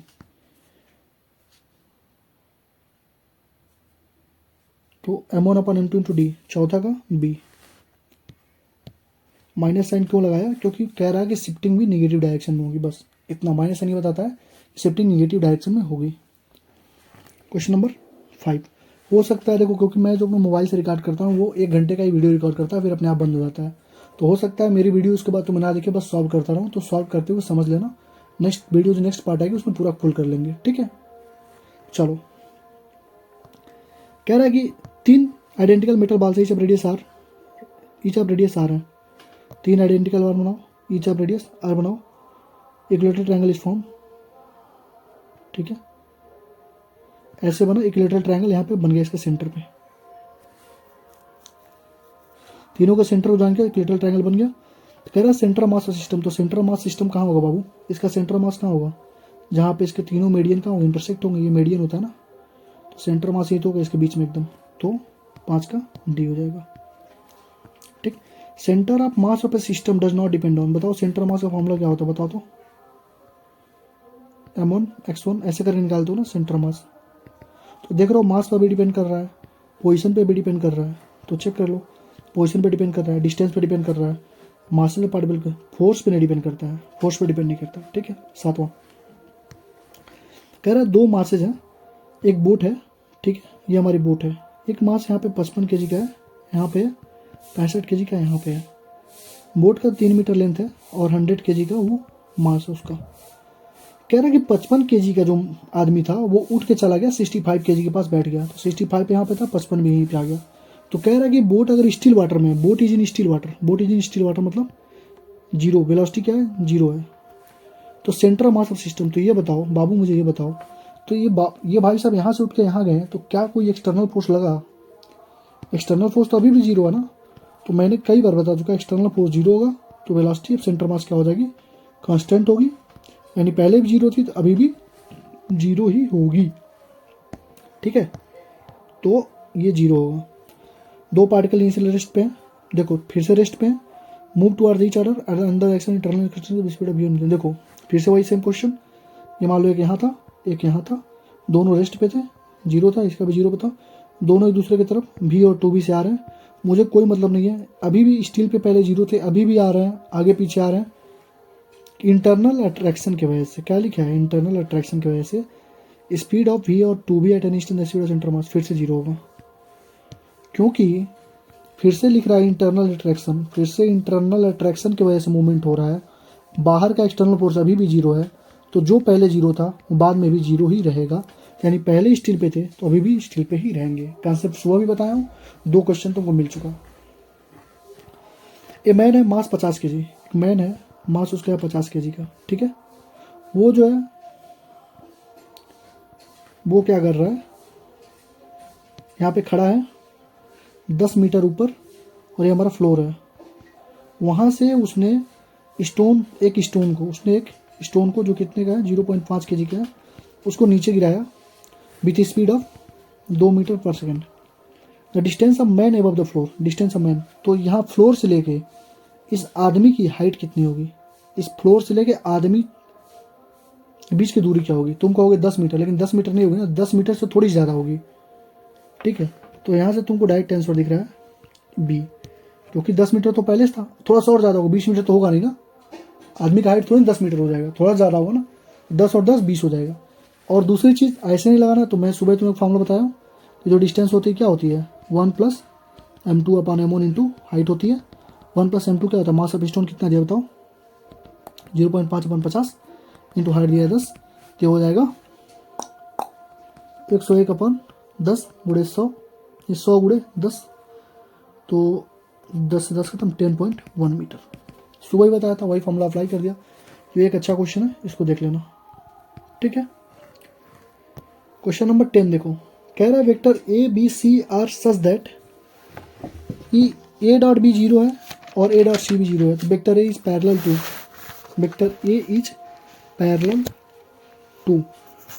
तो इसको करने का देखो, वेक्टर मैंने तुम्हें पूरा डिटेल में पढ़ाया नहीं था, तो परेशान मत होना। वेक्टर मैंने डॉट और क्रॉस प्रोडक्ट बताया था, तो तुम्हें परेशान होने की बिल्कुल भी ज़रूरत नहीं है। पूरा डिटेल में जब मैं कराऊंगा वेक्टर और वो क्या बोलते हैं, मैंने पहले ही बोला तुम लोग वेक्टर पढ़ लेना। यूनिट मैंने स्टार्टिंग में जब नीट अवतार सीरीज लॉन्च किया था, उसके पहले ही बोला था कि कम से कम वेक्टर और जो बेसिक मैथ होता है उसको पढ़ लेना। फिर भी नहीं पढ़े तो मैं पढ़ाऊंगा जब काइनेटिक्स पढ़ाऊंगा तब, ठीक है। तो रिलेटिव मोशन इन 2D वगैरह काइनेटिक्स पढ़ाऊंगा तो मैं पढ़ा दूंगा, कोई दिक्कत नहीं है। तो अभी के लिए बस इतना जानो। वेक्टर ए देखो 3 वेक्टर दे दिया, वेक्टर बी वेक्टर सी, तो 3 वेक्टर, पहले तो 2 वेक्टर के बाहर हमारे सिलेबस में है नहीं, फिर भी अगर दे दिया तो ए क्रॉस जो बी क्रॉस सी होता है, पैरेलल वाला होता है, 3 का जो क्रॉस प्रोडक्ट होता है वो हमारा होता है A dot C B plus, B को कॉमन ले लिया ना, बी को कॉमन ले लिया, फिर ए को कॉमन लेके सी के कॉमन ले लो, तो यानी कि A dot B into C, ये होता है। यानी कि कहीं पे vector A cross vector B cross vector A cross vector B cross vector C लिखा हुआ है, तो उसका मतलब होता है vector A dot vector C into vector B plus vector A dot vector B into C. ये तुमको वेक्टर जब पढ़ाऊंगा तो मैं तुम्हें समझा दूंगा, ठीक है। तुम देख रहे होगे ए सी 0 दिया, ए बी 0 दिया है, यानी कि vector A cross B cross C 0 दे दिया। इसका मतलब क्या है, वेक्टर ए जो है पैरेलल है किसके, बी क्रॉस सी के, तो इसका ऑप्शन हो जाएगा सी, 10 का सी, ठीक है ना। तो कुछ था नहीं, बस जिसको ट्रिपल प्रोडक्ट मालूम होगा वेक्टर का वो लगा लिया होगा। ट्रिपल प्रोडक्ट तक आता नहीं है, ए क्रॉस बी आता है, ए क्रॉस बी क्रॉस सी बहुत मुश्किल है ना, ना ही कभी आया ना ही कभी आता है, बहुत पहले पूछा होगा, देख लो कर्नाटका में पूछा था। क्वेश्चन नंबर 11 देखते हैं, देखो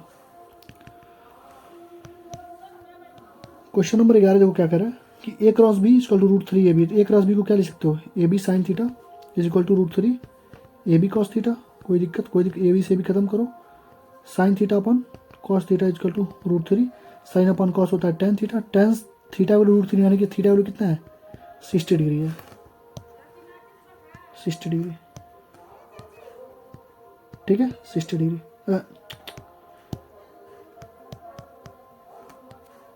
60 डिग्री, ठीक। क्वेश्चन नंबर 12 पे आ जाओ, क्वेश्चन नंबर 12 पे, if the angle between the vector A and B is theta then the value of product B cross A. ये एक चीज़ हमेशा याद रखना, अगर कहीं पे ए क्रॉस बी लिया हुआ है तो इसका मतलब होगा जो ए क्रॉस बी होगा ना, ए क्रॉस जो बी होगा वो परपेंडिकुलर होगा ए के, और ए क्रॉस बी जो होगा वो परपेंडिकुलर होगा बी के। और हमको दिया, हमसे पूछा क्या है, हमसे पूछा है B cross A dot A, इसका मतलब हमसे पूछ लिया क्या, डॉट प्रोडक्ट। डॉट प्रोडक्ट में क्या आता है कॉस थीटा, और कॉस 90 का वैल्यू कितना होता है बाबू 0, यानी कुछ भी आंसर आएगा 0 ही आएगा, 12 का डी, ठीक समझ में आ गया ना। मतलब ए क्रॉस बी मैंने तुम्हें वेक्टर डिटेल में नहीं पढ़ाया, मैं बार बार कह रहा हूँ वेक्टर तुम्हें डिटेल में मैं पढ़ाऊंगा, जितने की जरूरत है उतना मैं पढ़ाऊंगा। अभी बस इतना समझा रहा हूँ कि वेक्टर ए क्रॉस बी अगर लिखा हुआ है तो जो वेक्टर ए क्रॉस बी होगा वो परपेंडिकुलर होगा ए के, जो वेक्टर ए क्रॉस बी होगा वो परपेंडिकुलर होगा बी के। तो परपेंडिकुलर होता है थीटा वैल्यू होता है 90 डिग्री, तो कॉस थीटा वैल्यू 0 हो जाएगा, यानी डॉट प्रोडक्ट कुछ भी निकालोगे 0 ही आएगा। बस इतना समझा रहा हूँ, ठीक है आगे बढ़ो। फिर दिया ए क्रॉस बी, यानी फिर डायरेक्ट लिखो ना, A B sine theta is equal to √3 A B cos theta, इसका भी थीटा वैल्यू कितना है 60 डिग्री, वही सेम है। अब हमसे पूछ रहा है वेक्टर ए प्लस बी, तो इसका क्या होता है vector A, resultant of vector A plus B क्या होता है बाबू, A square plus B square plus 2ab cos theta. Cos 60 का वैल्यू कितना होगा बताओ, A square plus B square plus 2ab cos theta, तो सीधे लिख लो ना, A square plus B square plus 2ab sine 60 का वैल्यू कितना होता है बाबू यही देखो, यही दिक्कत है ना तुमको, ये तुम खुद से करके लाना। अब मुझे वैल्यू कहाँ से याद रहेगी, इतना दिन हो गया पड़े हुए, खुद से करके लेना। बस मैंने बता दिया 2ab cos थीटा, cos 60 का वैल्यू पुट कर देना। 0 1/2 √3 1/2 1/√2, तो 0 1/2 1/√2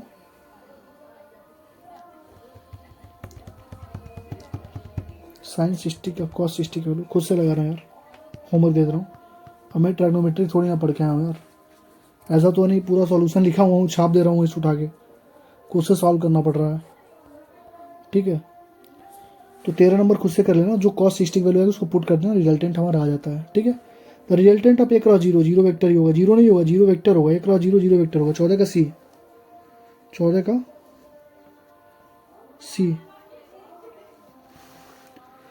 लिखा भी नहीं रहा हूँ, 14 का सी सही है। 15 का लीनियर वेलोसिटी बताओ इफ आर और ओमेगा, तो हमेशा वेलोसिटी का क्या होता है, ओमेगा क्रॉस आर होता है। ये तुम्हें पढ़ाया जाएगा कहाँ पे, सर्कुलर मोशन में। तो यहाँ से बस कुछ नहीं करना, होमवर्क ले लो खुद से करना। ओमेगा दे दिया है, ओमेगा लिखना, आर लिखना, आई लिखना, जे लिखना, के लिखना। ठीक है, ओमेगा के जगह रखोगे 5 -6 6 और आर के जगह 3 -4 और 1, बस सॉरी। अब क्या करना है, ओमेगा क्रॉस आर करना है, तो आई के डिटरमिनेंट मेथड लगा दो, आई को ऐसे क्रॉस करो, आई को छिपाओ, इसका क्रॉस करके माइनस करो, फिर जे को छिपाओ, जो बचा उसका क्रॉस करके माइनस करो। होमवर्क के लोग से करो, 2-3 क्वेश्चन तो ऊपर करा चुका हूँ उसका डिटरमिनेंट का। ठीक है, टॉर्क देखो, कह रहा है टॉर्क बता दो, फोर्स कितना दिया बाबू, फोर्स कितना दिया बताओ तो। देखो फोर्स हमारा कितना दिया, 3 जे कैप, पोजीशन वेक्टर आर कितना दिया बाबू, 2 के कैप। तो हमको मालूम है टाउ इक्वल टू क्या होता है बाबू, आर क्रॉस एफ कैप। तो हम आर क्रॉस एफ होता है, तो हम क्या लिखेंगे, आई जे के, यहाँ आर यहाँ एफ, ऊपर आर लिखना पड़ेगा क्योंकि आर क्रॉस एफ होता है, एफ क्रॉस आर नहीं होता है। तो आई है नहीं, 0 है, ये 3 है, ये 0 है। एफ में देखो 0 है, नहीं नहीं ये 0 है, ये 2 है, 2 का गैप ना, और एफ में 0 है, 3 है, 0 है।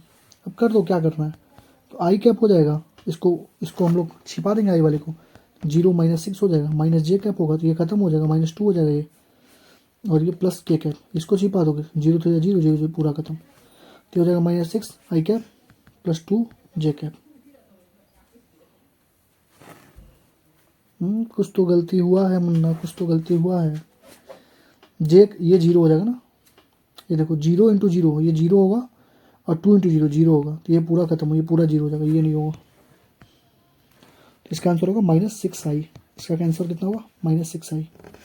तो 16 का 16 का 16 का 16 का सी सही है। क्वेश्चन नंबर 17 में, क्वेश्चन नंबर 18 होमवर्क है तुम्हारे लिए, खुद से करके लेना, वही सेम क्वेश्चन है। क्वेश्चन नंबर 17 में क्या है, बस इतना ध्यान रखो, एक चीज़ बस इसमें ध्यान रखना पड़ेगा तुम्हें, सिखा देता हूँ मैं। क्वेश्चन नंबर 18 में क्या है कि यहाँ पे अल्फ़ा दिया हुआ है, तो तुम फिर से लिखोगे क्या, 2 -6 -12 अल्फ़ा 3 और 6, इसको सॉल्व कर देना, आंसर तुम्हारा यहाँ से आ जाएगा। ठीक है, आर का सेव कर दोगे तो ओरिजिन कंजर्व होगा, सॉल्व कर देना, ये हमारा आंसर आ जाएगा। ठीक है ना, आर का सेव कर दोगे आंसर आ जाएगा, आर का सेव करोगे angular momentum conserve, angular momentum conserve मतलब क्या होगा, टाउ का वैल्यू 0 हो जाएगा, जितना भी इसका आएगा 0 करके बराबर कर देना, आंसर आ जाएगा। 18 नंबर। 20 नंबर मैं बताता हूँ, देखो कह रहा है कि फोर्स दिया हुआ है तुम्हारा एट 2 0 और -3 पे फोर्स दिया हुआ है, और हमसे पूछा है 2 -2 -2 पे। तो अगर किसी लड़के ने ये समझ लिया कि 2 -2 -2, अगर किसी ने ऐसे कर दिया 2i कैप -2 जे कैप -2 के कैप, ये इसको R2 मान लिया, और R1 को मान लिया 2i कैप +0 के कैप -3 के कैप, और R2 में से R1 घटा दिया, तो वो बाबू तुरंत -1 नंबर लेके चला आएगा, उसको तुरंत गलती होना ही होना है, क्योंकि ये हमारा R2 नहीं है, ये हमारा R2 नहीं है। क्वेश्चन जब पढ़ोगे तो कह रहा है कि फोर्स जो है, फोर्स दिया हुआ इतने पोजीशन पे, और हमको निकालना है इस पॉइंट के राउंड, हमको किसके पॉइंट निकालना है, इस पॉइंट के राउंड निकालना है। यानी ये हमारा क्या है, ओरिजिन है, ये हमारा क्या है, ओरिजिन है। और एक अच्छा क्वेश्चन है, क्या हमारा ओरिजिन है, क्योंकि ओरिजिन के अबाउट ही निकालना है, तो ये हमारा ओरिजिन है। ठीक, तो 17 नंबर का क्या निकालेंगे, देखो निकालते हैं। तो आर क्या हो जाएगा हमारे पास, R final minus R origin. तो आर फाइनल हमारा कितना है बताओ तो, आर फाइनल है 2i कैप प्लस 0 के कैप माइनस 3 के cap minus 2i cap minus 2j cap minus 2 के कैप। ठीक है, यही होगा ना, क्योंकि माइनस करेंगे ना, माइनस में करेंगे। और क्या दिया है, 2i cap minus 2j cap और माइनस 2 के कैप। तो ये हमारा क्या हो जाएगा, जोड़ लो तो 2i कैप माइनस 3 के कैप माइनस 2i कैप और माइनस था, माइनस माइनस क्या हो जाएगा, प्लस 4j कैप और प्लस 4, कितना गलती हो रहा है, कैलकुलेशन और कुछ है नहीं। 2i कैप माइनस 3 के cap minus 2i cap plus 2j cap और प्लस 2 के कैप। तो यहाँ से हो जाएगा हमारे पास 2i कैप तो खत्म हो जाएगा, 2j कैप माइनस के कैप। आर का वैल्यू लिखा ही नहीं मैंने, यहाँ से सॉल्व करने पर शायद इतना ही आ रहा है, चेक कर लेना, कैलकुलेशन मिस्टेक हो सकती है, बट ये इंपॉर्टेंट क्वेश्चन है। आर हमारा निकल गया। अब टाउ इक्वल टू आर का एफ कैसे निकालना है तुम्हें मालूम ही है कैसे निकालते हो, ठीक है ना। तो यहाँ से निकाल लेना। क्वेश्चन नंबर 18 तो हो चुका। क्वेश्चन नंबर 19, 20, 21, 19, 20, चलो 2 क्वेश्चन और करा देता हूँ। क्वेश्चन नंबर 20 देख लो, पहले 20 देख लो। देखो, जब मास रोटेट कर रहे हैं plane body fix point angular momentum में डायरेक्टेड। देखो एंगुलर मोमेंटम कहाँ डायरेक्टेड होता है, जैसे रोटेट कर रहा है कोई चीज़, ठीक है, ऐसे रोटेट कर रहा हूँ मैं कैसे, और ये मास है इसका, ठीक है। तो कहाँ एंगुलर मोमेंटम कहाँ होता है, टेंजेंट टू द ऑर्बिट, यानी कि 20 का line perpendicular to the plane of rotation, 20 का ये सही है। देख लो कहाँ पे होता है, कहाँ जा रहा है बाबू, यही तो जा रहा है, एम से ओमेगा, हाँ पता है, एम से ओमेगा। यानी कोई चीज़ अगर मूव कर रही है एम से, मास है, और ओमेगा से मूव कर रही है, तो उसका एंगुलर मोमेंटम हमेशा क्या होता है, जिस मान लो इस प्लेन में मूव कर रही है, ठीक है, ऐसे मूव कर रही है, तो उसका एंगुलर मोमेंटम हमेशा ऐसे होगा, मतलब हमेशा 90 डिग्री परपेंडिकुलर होगा। जो एक्सिस ऑफ रोटेशन होगा, जहाँ से भी मूव कर रही हो, जहाँ से घूम रही हो, वहाँ से कहाँ होगा, 90 डिग्री पर ही होगा एंगुलर मोमेंटम, तो 90 डिग्री हो गया। अब क्वेश्चन नंबर देख लो 19। अब 19 एक अच्छा क्वेश्चन है, कह रहा है mass of M moves in circular, देख लेते हैं, यही कर देता हूँ उसको, कोई दिक्कत नहीं है। मास एम मूव्स कर रहा है, रेडियस आर नॉट यहाँ पे, the mass it is to spring which was through smooth hole. कह रहा है कि जो एक मास है वहीं से एक मास को हम लोगों ने स्ट्रिंग के साथ अटैच कर दिया, जब बात तो smooth hole the tension the string is increasing, मानी M moves finally M smooth circle radius R naught. देखो सिंपल सा पंडा, ये क्या कह रहा है, पहले एम था, घूम रहा था आर डिस्टेंस पे, हमने क्या कर दिया कि ए मास इज अटैच, एक मास को हमने यहाँ पे अटैच कर दिया एक रिंग थ्रू। जब मास बढ़ाओगे जाहिर सी बात है ये पास में आएगा, ठीक है। तो कह रहा है कि अब r/2 पे घूम रहा है, ठीक है। तो काइनेटिक एनर्जी की बता दो। तो एक चीज़ बताओ, जब भी कोई चीज़ रोटेट कर रही है, ठीक है, तो finally moves in a circle, mass M हो, सर्कल मूव कर रहा है, प्लेन वेलोसिटी एम भी नॉट है। देखो एम दिया है बाबू, भी नॉट दिया है, आर नॉट दिया है, तो ये तुम्हें क्या बता रहा है, ये एंगुलर मोमेंटम हुआ ना, एम बी आर। तो इन सारे केसेस में क्या होती है, एंगुलर मोमेंटम कंजर्व होती है। तो एंगुलर मोमेंटम अगर कंजर्व होगी तो हम लोग यहाँ पे सॉल्व कर लेते हैं क्वेश्चन नंबर 19। मोमेंटम को कर देते हैं कंजर्व, यानी एम नॉट भी not R not equal to M final B final अपन आर फाइनल, यही होगा ना। तो एम नॉट पहले एम था, भी था और आर था, अब एम हो गया, भी कितना हो गया, भी डैश हो गया, और आर फाइनल r/2 हो गया। एम से एम खत्म हो गया और भी डैश हमारे पास हो गया, आर से आर, भी डैश हमारा हो गया 2b के बराबर हो गया, ये हुआ ना, 2v0 के बराबर हो गया भी डैश। तो अब तुम बताओ काइनेटिक एनर्जी क्या होती है, हमसे पूछा क्या, हमसे पूछा है काइनेटिक एनर्जी की वैल्यू। तो काइनेटिक एनर्जी बाबू क्या होती है, हाफ एम बी स्क्वायर होती है, तो काइनेटिक एनर्जी इनिशियल हो जाएगी half M B square, M B not square. Kinetic energy final क्या हो जाएगी, हाफ एम वी डैश का स्क्वायर। वी डैश का वैल्यू क्या रखोगे, 2 वी नॉट का square is equal to half M 4 V not का स्क्वायर। काइनेटिक एनर्जी 2 मान लो इसको। काइनेटिक एनर्जी 1 अपन काइनेटिक एनर्जी 2 क्या हो जाएगी, हाफ एम वी नॉट का square, half M 4 V not का स्क्वायर। हाफ एम से एम खत्म, V not square V not खत्म, यानी 1/4। यानी काइनेटिक एनर्जी जो 2 होगा वो 4 टाइम्स काइनेटिक एनर्जी 1 हो गया। कोई दिक्कत, यानी काइनेटिक एनर्जी जो है तो 4 टाइम्स काइनेटिक एनर्जी 1 हो गया था। हमको काइनेटिक एनर्जी की टर्म में दिया नहीं है, एम बी के टर्म में दिया है, तो 4 into half M B not का स्क्वायर, यानी 2 से 2 खत्म, 2 एम बी नॉट का स्क्वायर हो जाएगा। 2 एम बी नॉट का स्क्वायर 19 का ए। समझ में आया। क्वेश्चन नंबर 21 भी लगे हाथ करा देता हूँ, कोई दिक्कत नहीं होगी। देखो स्मॉल मास है, एम अटैच है, सेम वही चीज़ है, डिक्रीज बाई फैक्टर, यानी कि पहले आर था अब r/2 हो गया। सेम चीज़ था, r/2 हुआ तो काइनेटिक एनर्जी बाबू क्या हो गया, 21। काइनेटिक एनर्जी क्या हो गया बाबू, 4 टाइम्स काइनेटिक एनर्जी इनिशियल हो गया, यानी increase by A factor of 4 हो गया। 21 का डी, 21 का डी सही है। समझ में आ गया ना, वही सेम क्वेश्चन था, काइनेटिक एंगुलर मोमेंटम कंजर्व कराना था। 22 का देखो, if force 22 if F is the force acting on the particle having position vector R and tau the torque. तो क्या देखो मैंने क्या बोला, टाउ इक्वल क्या बोला था, आर क्रॉस एफ होता है। ये क्या वेक्टर प्रोडक्ट हो गया। इसका मतलब क्या होगा कि जो आर क्रॉस एफ होगा, ठीक है, वो परपेंडिकुलर होगा आर के, जो आर क्रॉस एफ होगा वो परपेंडिकुलर होगा एफ के। इसी को तो टाउ बोलते हैं, यानी कि टाउ जो हमारा परपेंडिकुलर होगा आर के, टाउ जो होगा परपेंडिकुलर होगा एफ के। तो परपेंडिकुलर हो गया, थीटा बोलो 90 डिग्री हो गया, यानी दोनों का अगर डॉट प्रोडक्ट निकालोगे, यानी कि टाउ डॉट आर करोगे तो क्या आएगा, 0 आएगा। कॉस 90 बोलो 0, टाउ डॉट एफ करोगे तब भी 0 आएगा। तो क्या दिया है 22 का बी, दोनों के लिए 0 आएगा ना। आर डॉट टाउ भी 0 आएगा, एफ डॉट टाउ भी, थीटा बोलो 90 डिग्री हो गया ना। ए क्रॉस बी कुछ भी है, ए क्रॉस बी इक्वल टू सी आ रहा है, तो जो सी है वो परपेंडिकुलर होगा ए के, जो सी है वो परपेंडिकुलर होगा बी के, और परपेंडिकुलर होने का मतलब हो गया थीटा वैल्यू 90 डिग्री। 90 डिग्री का मतलब हुआ स्केलर प्रोडक्ट या डॉट प्रोडक्ट 0 आना ही आना है। क्वेश्चन नंबर 23, ए पार्टिकल है, मास एम है, moves in the X Y plane with velocity long. देखो पार्टिकल है, ए से बी मूव कर रहा है। If the angular momentum of the particle with respect to origin है, वो ये ओरिजिन है, ठीक है, यहाँ पे एल है, ए पे है, तो जब बी पर होगी तो क्या होगी।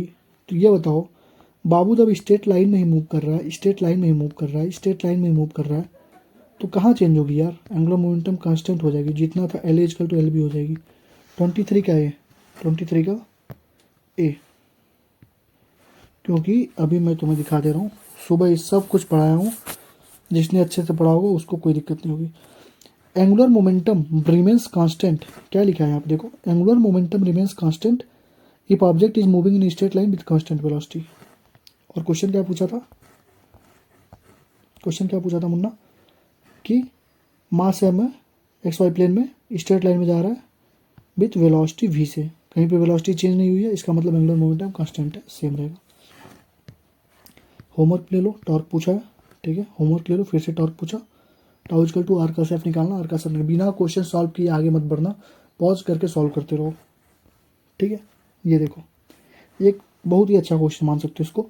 ए पार्टिकल ऑफ मास एम है इज मूविंग, देखो मास दिया है 5, मूव कर रहा है वेलोसिटी 3√2 से, लाइन दिया है कितना देखो x+4,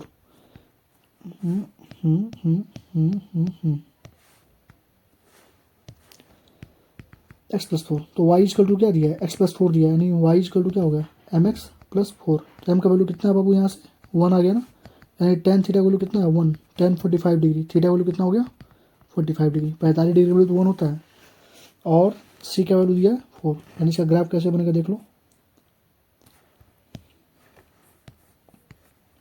ऐसे ग्राफ बनता ना इसका। तो मान लो यहाँ पे आया, ये थीटा हमारा, ये हमारा कितना 4 दिया ना, सी का वैल्यू हमारा 4 हो जाएगा 4, और tan थीटा का वैल्यू होता है पंडित बद्री प्रसाद हर हर बद्री, पंडित बद्री प्रसाद हर हर बद्री, परपेंडिकुलर अपन बेस, 4 अपन एक्स इजकल टू 1 दिया है, 45 का वैल्यू 1 तो एक्स का वैल्यू 4 होगा, यानी ये भी हमारा 4 होगा क्योंकि थीटा हमारा क्या है 45 डिग्री है।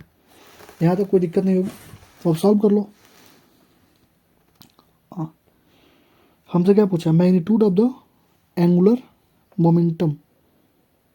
तो ये बताओ तुमको अब चाहिए आर, एंगुलर मोमेंटम के लिए क्या चाहिए होता है, एंगुलर मोमेंटम के लिए चाहिए था M B into R, angular momentum के लिए क्या चाहिए एम बी और आर चाहिए। अब आर जो होता है हमारा परपेंडिकुलर डिस्टेंस होता है ओरिजिन से, तो यहाँ से परपेंडिकुलर डिस्टेंस क्या होगा बाबू, ये होगा क्या, ये होगा क्या, ये होगा क्या, नहीं होगा बाबू, क्योंकि ये तो स्ट्रेट लाइन है। परपेंडिकुलर डिस्टेंस कहाँ होगा, इसके परपेंडिकुलर लाइन चाहिए होता है, तो ये हमारा परपेंडिकुलर डिस्टेंस होगा। तो इसको सॉल्व कर लेते हैं हम लोग। देखो इसको थोड़ा सा जूम कर देता हूँ, एक सेकंड रुक जाओ, देखता हूँ जूम करने लायक हो तो।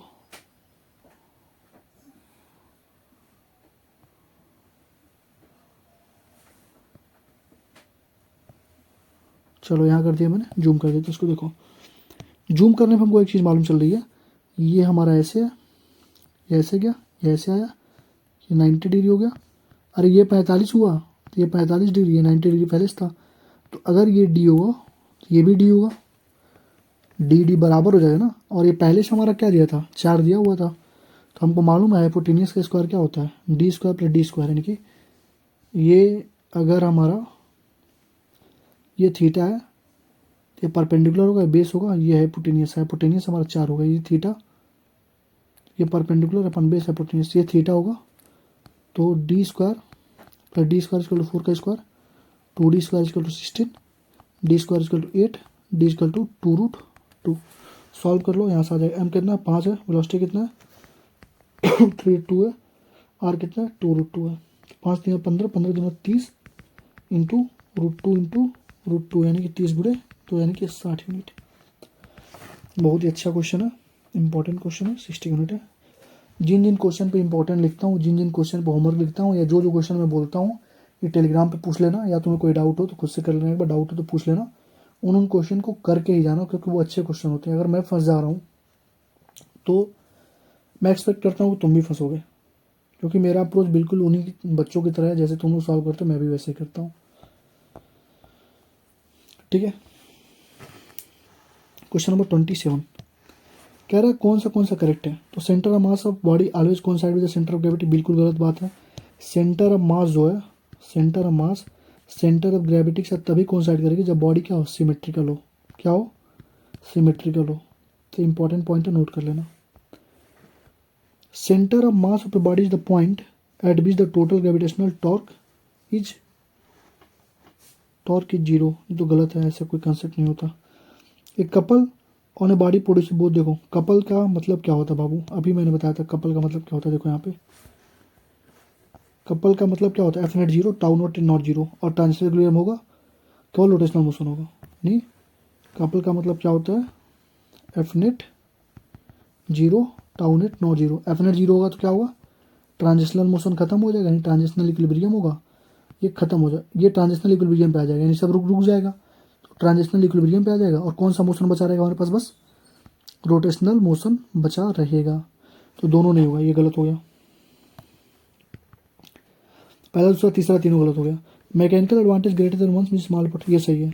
मैकेनिकल एडवांटेज अगर ग्रेटर देन वन होता है, इसका मतलब होता है कि छोटा सा एफर्ट करोगे, स्मॉल एफर्ट डालोगे तो काम हमारा उसके बाद भी हमारा काम क्या हो जाएगा, ज़्यादा हो जाएगा।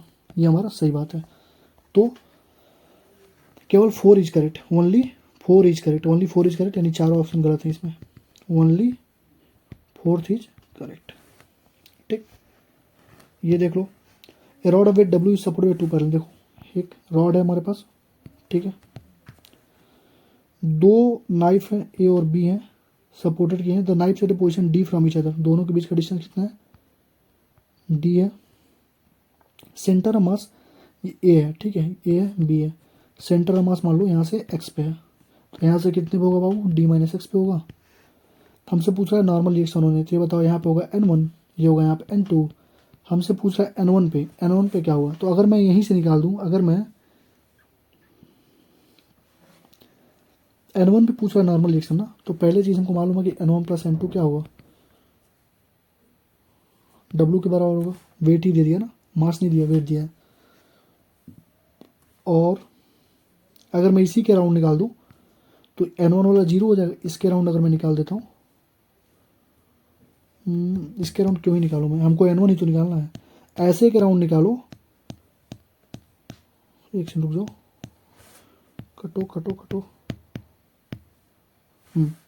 अगर मैं इसके राउंड निकाल देता हूँ, सेंटर मास के राउंड ही निकाल देता हूँ, तो क्या होगा देखो, ये चाहेगा इसको इधर घुमाना, ऊपर टॉर्क है ना, ऐसे है टॉर्क ऐसे लगा, तो क्या चाहेगा, ये चाहेगा इसको ऐसे घुमा दे, ऐसे घुमा दे। और ये ऐसे है, N2 ऐसे लगाते हैं, चाहेगा इसको ऐसे घुमा दे, यानी ये चाहेगा इधर घुमा दे, ये चाहेगा इधर घुमा दे, यानी ये चाहेगा क्लॉकवाइज, ये चाहेगा एंटी क्लॉकवाइज। तो torque clockwise equal to torque anti clockwise कर दो।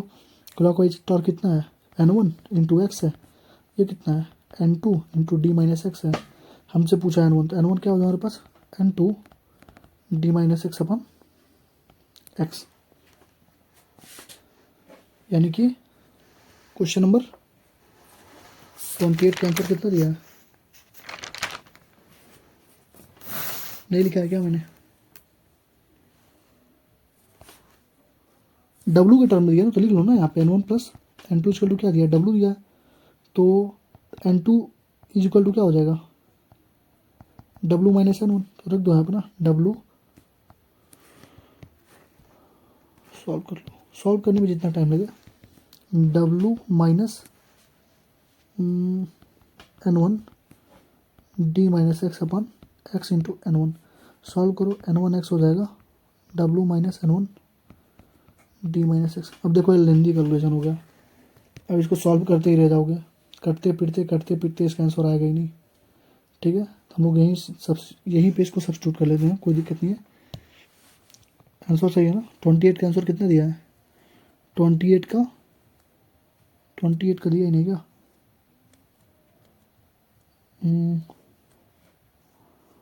28 का क्वेश्चन 28 बी दिया है, ये दिया है ना, तो सॉल्व कर लेते हैं। देखो N1 X is equal to N2 D minus X, N1 X is equal to N2 क्या हो जाएगा, W माइनस N1 होगा ना, W minus N1 D minus x, इसी को सॉल्व करना पड़ेगा, तो N1 हमारा आएगा W minus N1,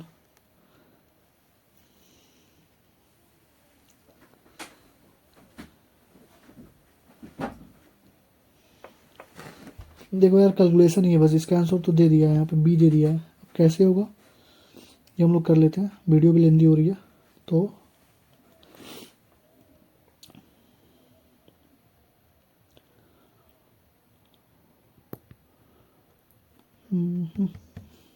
W D minus W x minus N1 D plus N1 x N1 x N1 x N1 x खत्म हो जाएगा, तो W D minus W x हो जाएगा N1 डी, हो तो गया सही है, W कॉमन लो, डी माइनस एक्स अपन डी हो जाएगा N1।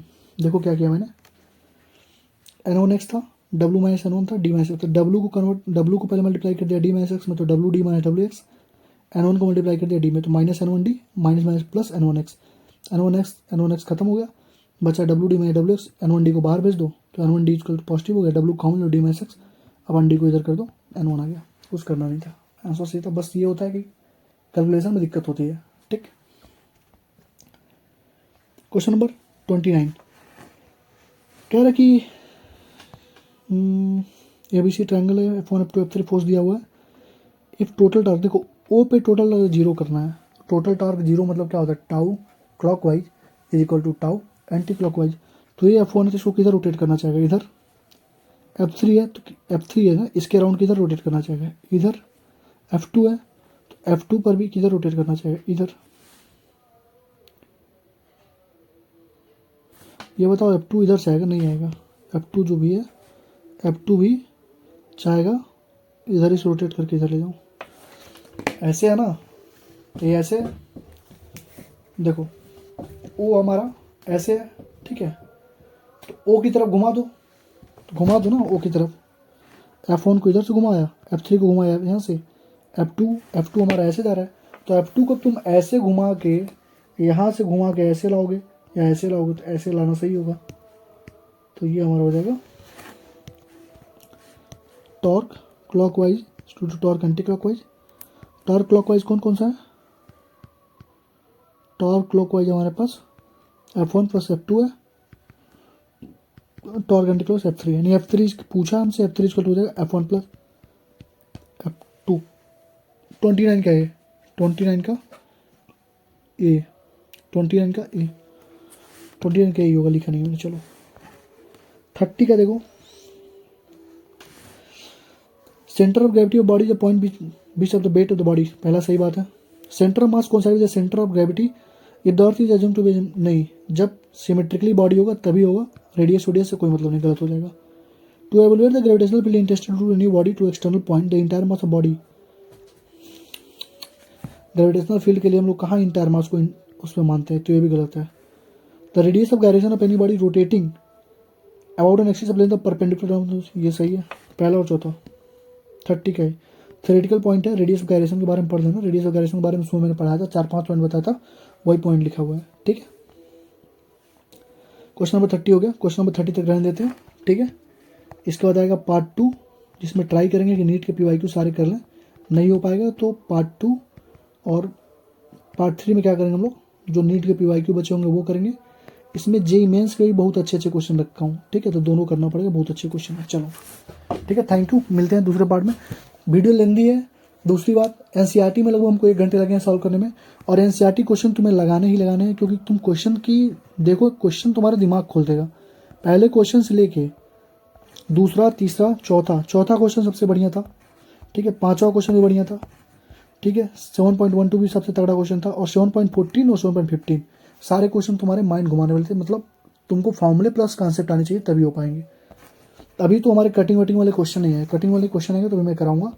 तो NCERT में हमको ज़्यादा टाइम लगा, कोई दिक्कत नहीं। 30 हमने PYQ भी कर लिया, लगभग 70 मान के चलो 60 PYQ और बचे होंगे, और 40 क्वेश्चन, मतलब 100 क्वेश्चन करने, 2 पार्ट और बनानी पड़ेगी मुझे। तो ऐसा नहीं है कि अगले दिन आएगी, कल इनऑर्गेनिक की वीडियो आएगी, और ये दोनों पार्ट भी अभी मैं शूट करूँगा, ठीक है। चलो मिलते हैं, थैंक यू, अगले वीडियो मिलते हैं।